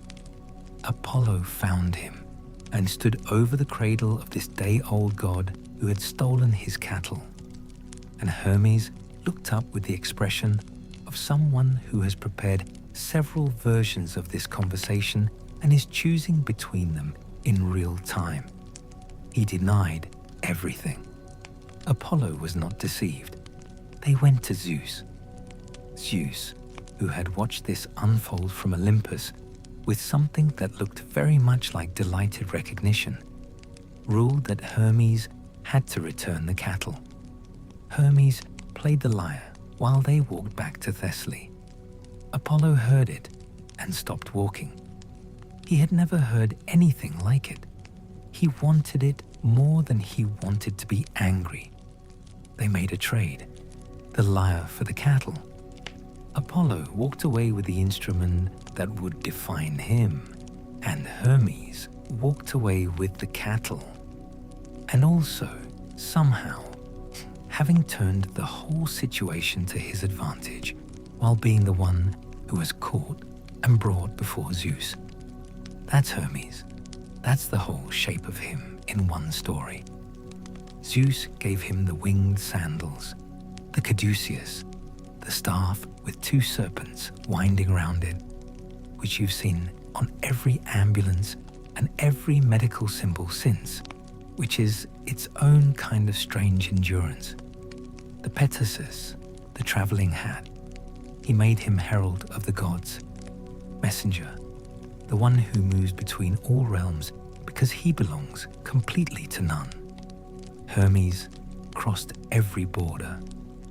He walked between the world of the living and the world of the dead as easily as crossing a threshold, guiding the souls of the newly dead down to the underworld, psychopomp, and the conductor of souls, and returning to Olympus to deliver messages with the easy manner of someone who finds all of it genuinely interesting and none of it heavy. He was patron of travelers and thieves and merchants and liars and orators, of everyone who works at the border between what is and what is claimed, everyone whose living depends on the gap between how things appear and how things are. He was clever in the specific way that's different from Athena's intelligence. Athena's wisdom was architectural, structural, built to last. Hermes' cleverness was liquid. It found the shape of whatever container it was in, and then quietly dissolved the container. He wore his deceptions lightly, carried his guilts not at all, and moved through the world with the easy manner of someone who has decided that the best way to be everywhere is to be too quick to be caught anywhere. The night is very late now. You've come a long way with me through all of this, through chaos and titans and war and forge fire and the laurel that was once a shoulder and the cattle stolen on the first day of a life that would go on stealing things and making music and conducting souls across every threshold there is. Hermes is the god of this hour too, in a way. The threshold hour, the one between deep night and the first grey edge of morning, neither here nor there, belonging to neither. Rest in it. You can cross back to the waking world in a little while. For now, just the dark and the quiet and the soft sound of your own breathing. Sleep. Hermes stood before Zeus in the throne room and spoke, not in plea, not in apology, but in a kind of jubilant verbal display that served simultaneously as confession and performance of innocence, in a way that left everyone slightly uncertain about what they had just witnessed. Even Apollo could not quite hold his anger against the sheer audacity of it. Zeus saw himself in the boy, the younger, less careful version, the one who had not yet learned that power eventually requires management. He embraced him, herald of the gods, the golden caduceus, two serpents winding round it, the winged sandals, the traveling hat, free passage between all worlds, because the person best suited to move between everything is the one who belongs entirely to none of it. He became Argeiphontes, slayer of our Argus, yet the 100-eyed watchman sent to guard Io while she suffered her heifer exile under Hera's instruction. Hermes came to him and told stories and played music so sweet and so endless that each of Argus's 100 eyes closed one by one until the last one shut. Then the blade came quickly. Because Hermes was many things, but he was also efficient, he became Psychopomp, the soul guide, leading the newly dead to the underworld, not with fear or cold administrative authority, but with calm, with a kind of gentle forward momentum, as if the way forward was simply interesting enough to be worth moving toward. That's the specific quality of Hermes as Psychopomp that I find. I don't know how to say this without it sounding like more than I mean. There's something merciful in it, in the idea that the last guide is the one who finds everything interesting, who makes the crossing feel like the next thing rather than the end of all things. He invented weights and measures, gave mankind the framework for honest commerce, and also the framework for lying about value, which is perhaps the more enduring gift. His temples rose at crossroads and at gates. Everywhere decisions are made about which way to go, and travelers piled stones at his markers and asked him to notice them as they passed, to remember them, to make the way ahead safer than it looked. That's Hermes, quick and liquid and cheerful and efficient, and genuinely, constitutionally unable to stay in any one place or category long enough to be fully captured by it. He moves, and the movement is the point. Now, before the wars in heaven, and before the drama that the later gods generated in such abundance, there was Hestia, eldest daughter of Cronus and Rhea, the firstborn, the first one taken, the first one swallowed into the dark of her father's fear. She had been there the longest. She waited in the dark longer than any of them.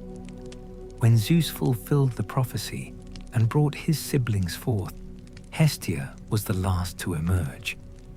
Though she had been the first swallowed, she came out quietly, her flame gathering itself back into existence the way a fire gathers when someone cups their hands around it against the wind. She asked Zeus for nothing that the other gods asked for. No palace, no army, no chariot, no council seat, no defined territory to govern, no myth of her own. She wanted the fire at the center of every home, the warmth that makes a house into a place where people return. That's all. She became goddess of the hearth. And in that quiet and apparently humble choice, she claimed a power deeper than any thunderbolt and more enduring than any throne. Because thrones can be taken and thunderbolts can be lost and the sea can be turned against you. But the hearth only goes cold when the last person has left the house forever. In every home where offerings were made, Hestia received the first portion and the last, the beginning and end of every rite, the presence in the fire that watched over the sleeping house, the warmth that made the dark outside the walls feel manageable. There are no great battles in her name, no lovers, no monstrous offspring, no terrible vengeances that toppled cities. And the poets found little drama in her and passed over her name quickly because she makes a poor subject for a story told at speed. But she was there first. She waited longest.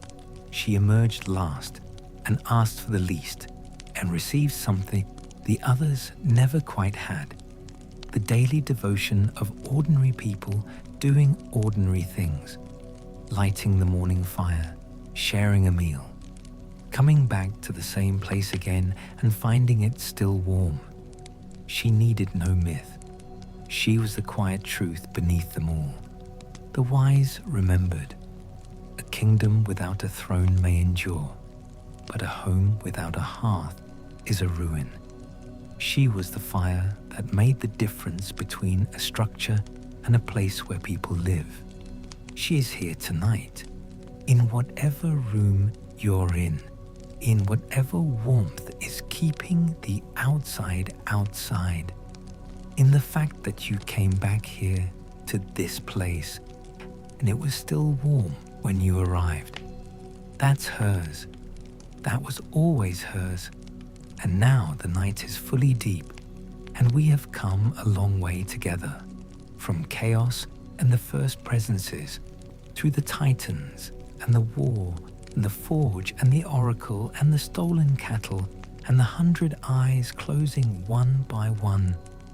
And we have arrived here at the hearth, at the warmth, at the oldest and quietest of the gods, tending the thing that makes the dark manageable. It's time to rest. The fire is tended, the house is warm. The dark outside the walls is doing what dark does, which is wait, which is fine, which is what dark has always done and will keep doing until the morning comes. Let the morning come later. For now, this, the warmth, the quiet, the soft weight of a night that has held you gently all the way through. Sleep. Demeter, her hands were calloused. Her skin carried the scent of soil and the particular warmth of a season willing to do the work. She wore the green mantle of spring and walked barefoot across the furrows. She didn't announce herself with the kind of light that declares itself from a distance. She brought bread. She taught the ways of planting and reaping, the knowledge of seed and season, the understanding that the earth will give you what you need if you know how to ask it correctly and are willing to wait. Without her, kings starved like beggars. Cities cracked open like husks in autumn. Her heart, broad as the plains she walked, patient as the fields she coaxed into abundance, was ruled by one love above everything else. Persephone, born fair as a new bloom, laughing as she moved through the world in the way children laugh when they haven't yet been taught that the world has an argument to make against that kind of joy. She danced through meadows. She picked flowers with the attention of someone who hasn't noticed that time is passing. She was her mother's joy and her mother's mirror, and Demeter kept her close the way you keep the most precious things. Not locked away exactly, but near, always within the reach of vision. Hades watched from the underworld. His heart, which had never known the particular ache of wanting something it could not simply take, stirred at the sight of her. He did not ask Demeter. He did not approach the girl. He rose in a chariot, black as iron, drawn by horses, whose breath steamed in the sunlight. And he came to the meadow where she bent to pick a flower, a narcissus, pale and impossibly bright. He took her. The earth opened. The meadow split. By the time her companions turned to find the source of the sound she made, there was nothing left but the broken stem and the disturbed earth and a silence that spread outward in every direction until it reached something that knew how to carry it forward. Demeter surged. She walked across the fields she had once blessed, but now she carried burning torches. She walked without eating, without resting, without allowing herself to stop, because stopping would have meant allowing time to pass without being used in the service of finding what she had lost. 9 days, 9 nights, the world continuing around her, indifferent, while she moved through it, calling for what did not answer. She came to Hecate, who had heard the cry and held it in her memory. Together, they went to Helios, the all-seeing, the sun who travels the world from end to end and therefore knows what the world contains. Helios told her the truth. Hades had taken Persephone, and Zeus had given his silent consent, because he was the girl's father, and because he was the kind of father who makes decisions about daughters without consulting the people those decisions affect most. Demeter turned away from Olympus. She stripped off her divinity and walked the earth as a mortal woman, grief-thin, hollow-eyed, carrying nothing that would identify her as anything other than a woman who had lost something and could not stop looking for it. She came to Eleusis, sat by a well, was found by the daughters of King Celeus, who brought her home because kindness has always operated independently of knowledge about what it is being kind to. She tended the royal household. In secret, she tried to make the queen's infant son immortal, placing him in the sacred fire each night to burn away the mortal weakness that would otherwise take him, as it takes everything. The queen saw, screamed. The ritual was broken. Demeter revealed herself, not in wrath, in sorrow. And then she did what grief sometimes does when it has been too long without being heard. She cursed the land. The grain rotted in the field. The trees bore nothing. The rivers ran slow and silted and thin. Famine moved across the world with the methodical patience of something that doesn't need to hurry, because it knows it will arrive. Mortals prayed with increasing desperation, their prayers rising toward Olympus in the thin smoke of offerings made from the last of what they had. Zeus, who had been watching with the detached concern of someone who believes things will probably work out, finally understood that they would not work out on their own. He sent Hermes down. Hades didn't fight. He spoke to Persephone with the voice of a husband who understands that something has been done that cannot be undone, only accepted. He offered her his throne, his kingdom. He was not, and I want to be careful here because the mythology is careful here. He was not cruel particularly. He was someone who had seen something he wanted and had reached for it with the directness of a being who had never been told he could not have something. That's not the same as cruel. It's not the same as good either. It sits in between. In that uncomfortable space the mythology keeps returning to, where the worst things are done without malice. Before she left, before she stepped toward the light Hermes held out to her, she ate 6 seeds of a pomegranate, blood red and bittersweet, taken from the fruit Hades offered. Perhaps she was hungry. Perhaps she knew, in the way that some of the wisest choices look like accidents, exactly what she was doing. Perhaps both. The mythology doesn't say, and I think the silence is intentional. The seeds bound her, not forever, for a portion of every year. 6 months in the light, 6 months below. A queen of 2 worlds. A being who could not be claimed entirely by either. Demeter ran to her daughter when she returned. He held her with an urgency that does not know how to moderate itself.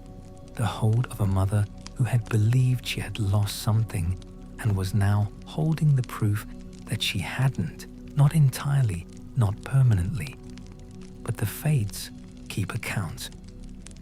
When the months came due, the light went out of Demeter. The green mantle faded, the fields went cold, and the trees let go of their leaves, and the earth pulled itself inward, waiting. The world learned to call it winter without knowing what it was. Learned to call it a season, a cycle, something natural and expected. It isn't natural. It's grief. It's Demeter walking the cold earth with her torches again, waiting for the months to turn, waiting for the sound of her daughter's step coming back up through the dark. And every spring is when the ground softens and the first green things push through. That's the reunion. That's Persephone returning, and Demeter's hands opening, and the earth, which had been holding its breath, exhaling. It happens every year. It is happening still. You've felt it. Everyone has felt it. That particular quality of early spring. The relief in it. The specific warmth that isn't just warmth, but something like being held after a long time of being cold. That's the myth operating in the world. That's Demeter's grief resolving for another year into something that resembles joy.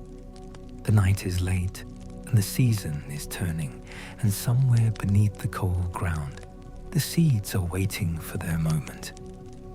They always come up. They always come back. So do the things we think we've lost sometimes. Not unchanged. Not entirely. In 6 months of light and 6 months of dark. And the light always comes back around.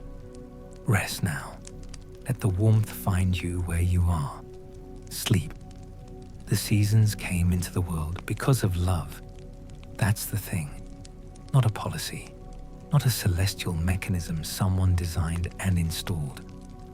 Love, specifically the kind that keeps getting interrupted, that has to survive imperfect conditions, that negotiates with death and doesn't win entirely and doesn't lose entirely, and just keeps going in that bruised, ongoing way.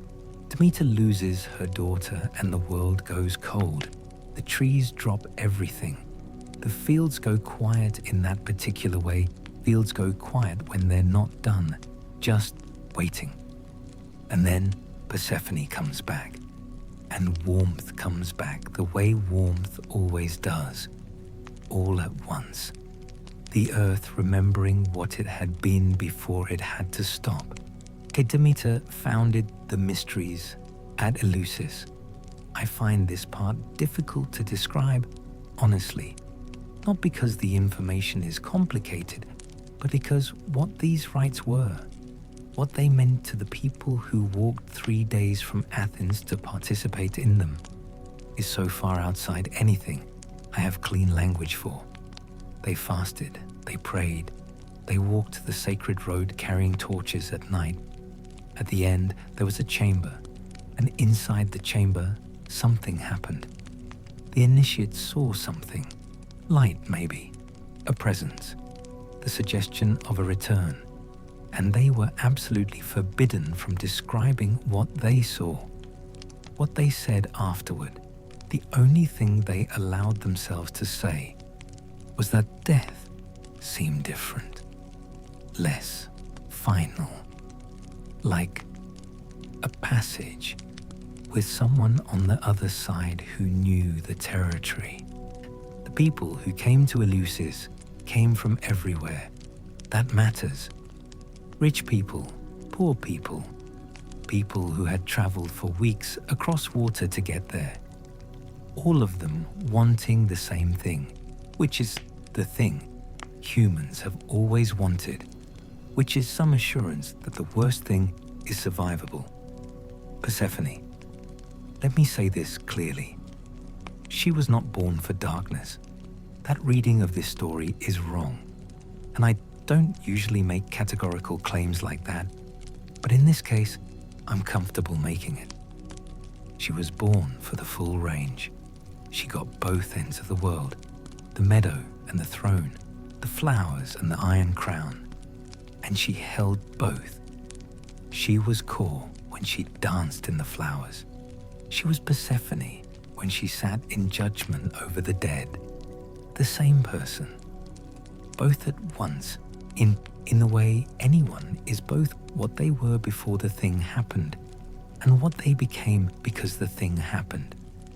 The dead knelt before her, the Furies, those ancient terrible beings who existed before Olympus and will exist after it, served her. Judgment ran through her cord with the cold efficiency of someone who has no remaining illusions about what the world costs, because she paid it herself and looked at the bill. She was honored in the mysteries, not because she suffered, because she returned. That's what the rites were about. The return, the exit from the dark, the proof, enacted annually in a chamber in Eleusis, that even the deepest place has a way back out if you understand the terms. What you ate when the months come due. Let me collect the thread here because we're about to move and I want to make sure the movement is clear. Everything so far has been about the structure of the world, how it got its seasons, what death looks like when someone survives it and rules it.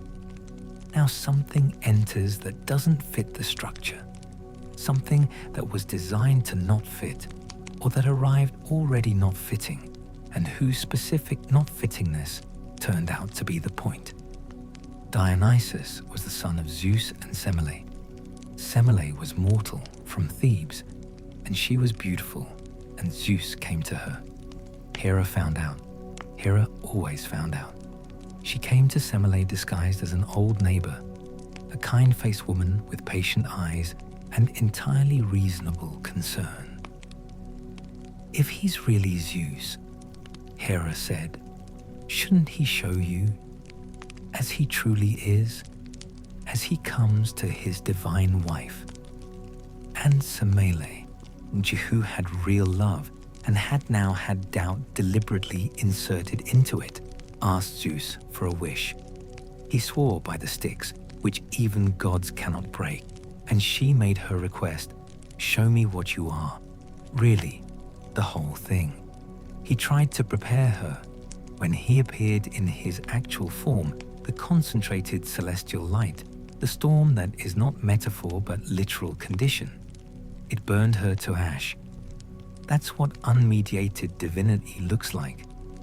What we can survive is the story. The thing itself is fire. A clunky way to put it, maybe. Fire works too easily as a metaphor here, too neat, but I've kept it because I don't have a better one, and the fact of it remains. Zeus pulled the unborn child from the burning, sewed him into his own thigh, carried him there in the warmth of his own body until the child was ready to be born a second time. A Dionysus entered the world twice, once of a mortal woman who loved his father without entirely knowing what that cost, once of a god from a wound. He carried both of those facts forever, the mortal grief, the divine fire, and the combination was precisely what made him impossible to categorize and impossible to ignore. Anyway, he didn't fit Olympus, not because he was lesser, he wasn't, but because his power operated on a different axis than domination or governance, or any of the administrative instruments the other gods worked with. His power was in unraveling, in finding the place beneath the polished surface of things, where the actual condition of the world lives, and bringing it briefly up into the light so everyone standing there had to look at it. I'm not sure why I keep coming back to the word surface when I write about him. Something about what he represents keeps pulling me toward that language. Zeus knew Hera's anger would not stop until it had exhausted itself on whatever target remained available. So he sent the boy away, raised among nymphs in Nysa, in the wild places where the vine grew over everything and the music went on and on without stopping. There Dionysus found the grape and the press and the cup. Not the cup of ceremony, the other cup, the one that opens the door between the person you perform and the person you are. The one that says, stop, just for a moment, just be the thing underneath the thing. That's what he taught. That's what he offered. Which is why every civilization that encountered him either worshipped him or tried to destroy him, and sometimes both. Sometimes in the same decade, he was born twice. He carried a mortal woman's death in him. He carried a god's fire. He came from the wild places. He arrived. He wandered. That was the whole method: movement, transformation, arrival from the wrong direction. Always the wrong direction. The Maenads followed him through the wild places, through Phrygia and Thrace and India and the islands. And what I notice every time I return to this part of the story is how the text about the Maenads gets rushed, how people summarize them in a sentence and move on as if they're set dressing. They weren't. They were women who left the house, the loom, the children, the entire architecture of what they were supposed to want. They left it to follow something louder and less predictable than duty. Their hair unbound, their eyes that particular bright that comes when something ungoverned has taken the wheel. They tore animals open with their hands. They danced until the blood came. They howled his name the way you say a word when you've stopped performing the saying of it, and the thing itself comes out raw. What he gave them was release. Whatever had been locked in them by the life they'd been handed, it came out. The world they'd come from had never made space for it. He made space. That was the gift and the danger. And they are the same thing, always. Those who denied him suffered.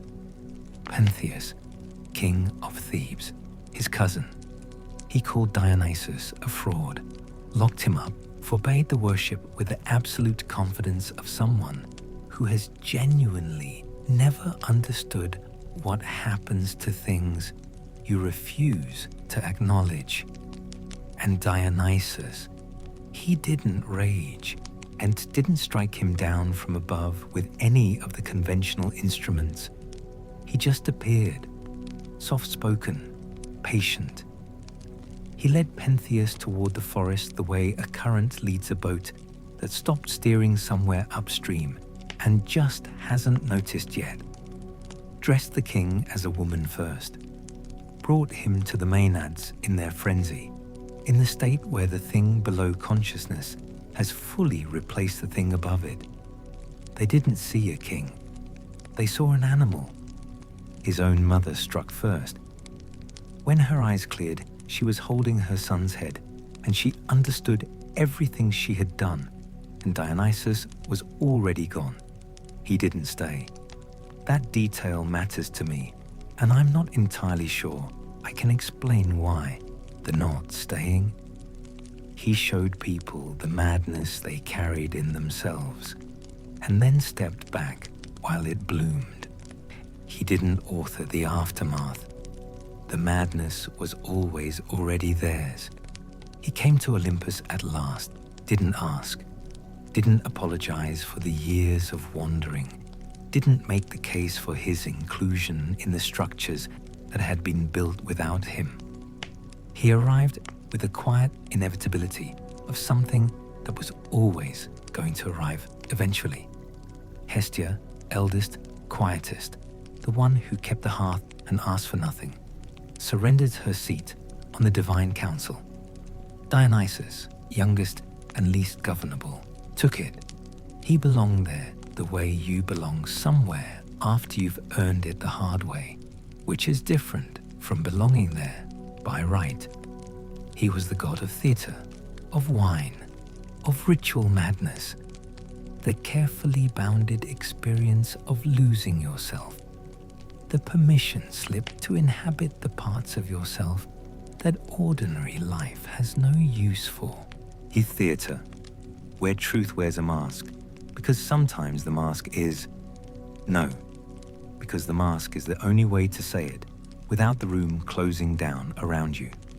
Wine, both medicine and poison, heals in small doses, destroys in large ones, precisely as dangerous as honesty has always been in relation to the social arrangements that require you to be less than honest. He was twice born and never fully tamed, and the world is genuinely better for both of those facts. Anyway, the temples are rubble. The oracles went silent. The steam that rose through the fissures at Delphi rises now, if it rises at all, into empty rooms. The statues are buried under moss and ash, and everything that was built on top of the ruins of everything else, the way it always goes. Eleusis. The torch is out, the initiates dispersed, the innermost chamber open to whoever buys a ticket and brings sunscreen, the altars cold, the feasts of Dionysus converted into other forms of gathering that serve the same need without the name attached. Tourists walk through these places and take photographs and try to feel something in the stones. Sometimes they do. The gods endure, not in thunder, not in organized worship, not in any of the old formal architecture of devotion.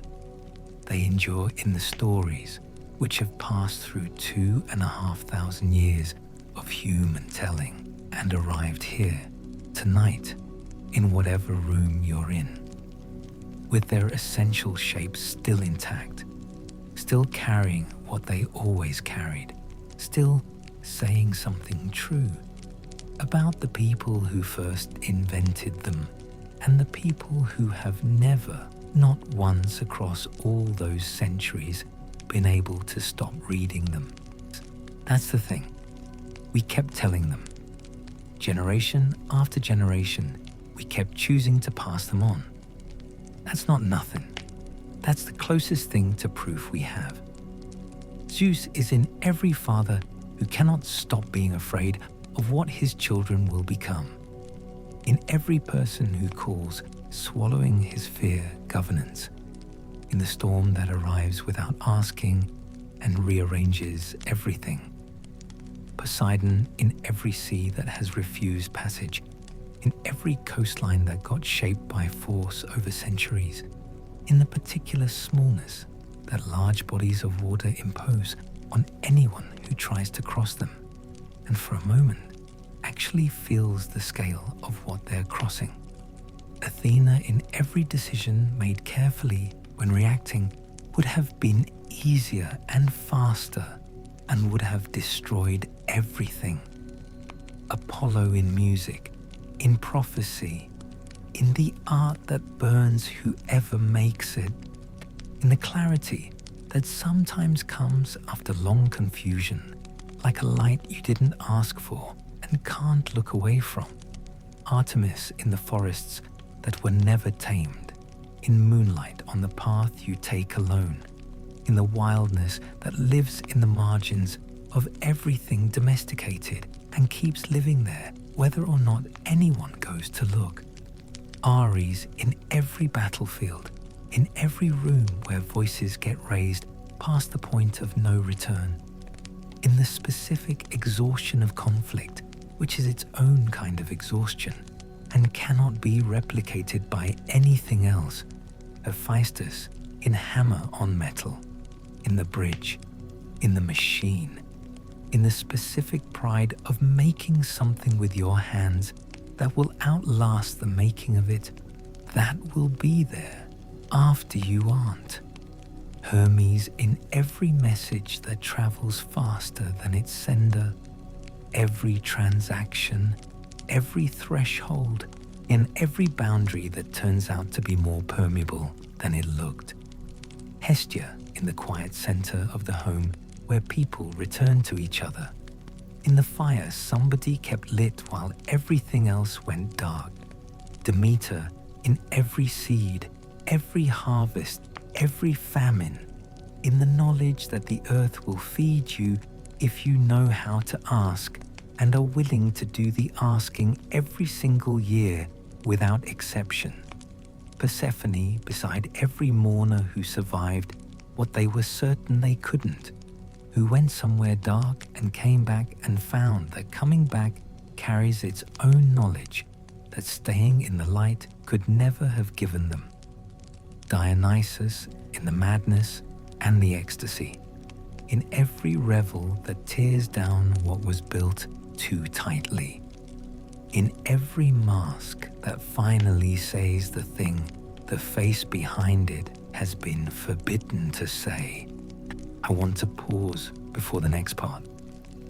I've been building toward it for a while, and I find I keep starting it and stopping. Not because it's complicated, because it's the part that matters most, and I keep wanting to get it right, and there may not be a right. Some say the gods were never real, that they were dreams, born from firelight, and the kind of thinking that happens when the world is very large and very dark, and you are sitting in it with only a flame between yourself and everything the dark contains. Maybe. Others say they were more than real. They were necessary. The distinction being, real is a low bar. A stone is real. What the gods were was useful in a way that goes deeper than real. They were us, made immense, made large enough that you could finally see the outlines of the thing. They fought and loved and betrayed and forgave in ways that made the same fighting and loving and betraying and forgiving immortal lives feel like it had a shape. Like it was participation in a pattern rather than just a series of events happening to a person who didn't know what any of it meant. The divine was never meant to be distant. It lived in the soil and the sea, in the blood and the bread, in the wave that takes the ship. It still does, if you want it to. Olympus was never only a place. It was a mirror, the high place where people looked up and saw something like themselves written very large against the sky. The thunder rolls now without divine intention behind it. No one walks the sacred road to Eleusis. The oracle's chamber is empty, the fissures gone quiet, the riddles nobody's waiting on. The fires are out. The stories remain. They remain because we remain. 2,500 years of people choosing to pass them on, deciding generation after generation that these particular shapes were worth keeping. That's the immortality, the only one that was ever really on offer. And it turns out it's enough. When the wind moves through the ruins at Delphi, when moonlight falls across a forgotten altar in a field where the name of what stood there has been lost for centuries, when a story gets told by firelight and a child's eyes go wide in the way eyes only go wide when the body understands something before the mind does. The gods stir, not in power, in memory, in the knowledge that the world has always been larger and stranger and more deeply felt than any single life has room to hold. They were the storm, the harvest, the wound, the forge, the wild place at the edge of everything, the hearth, the sea that doesn't stop, the fire that doesn't go out. You are held in those things, even now, even tonight, even in the dark. Rest well,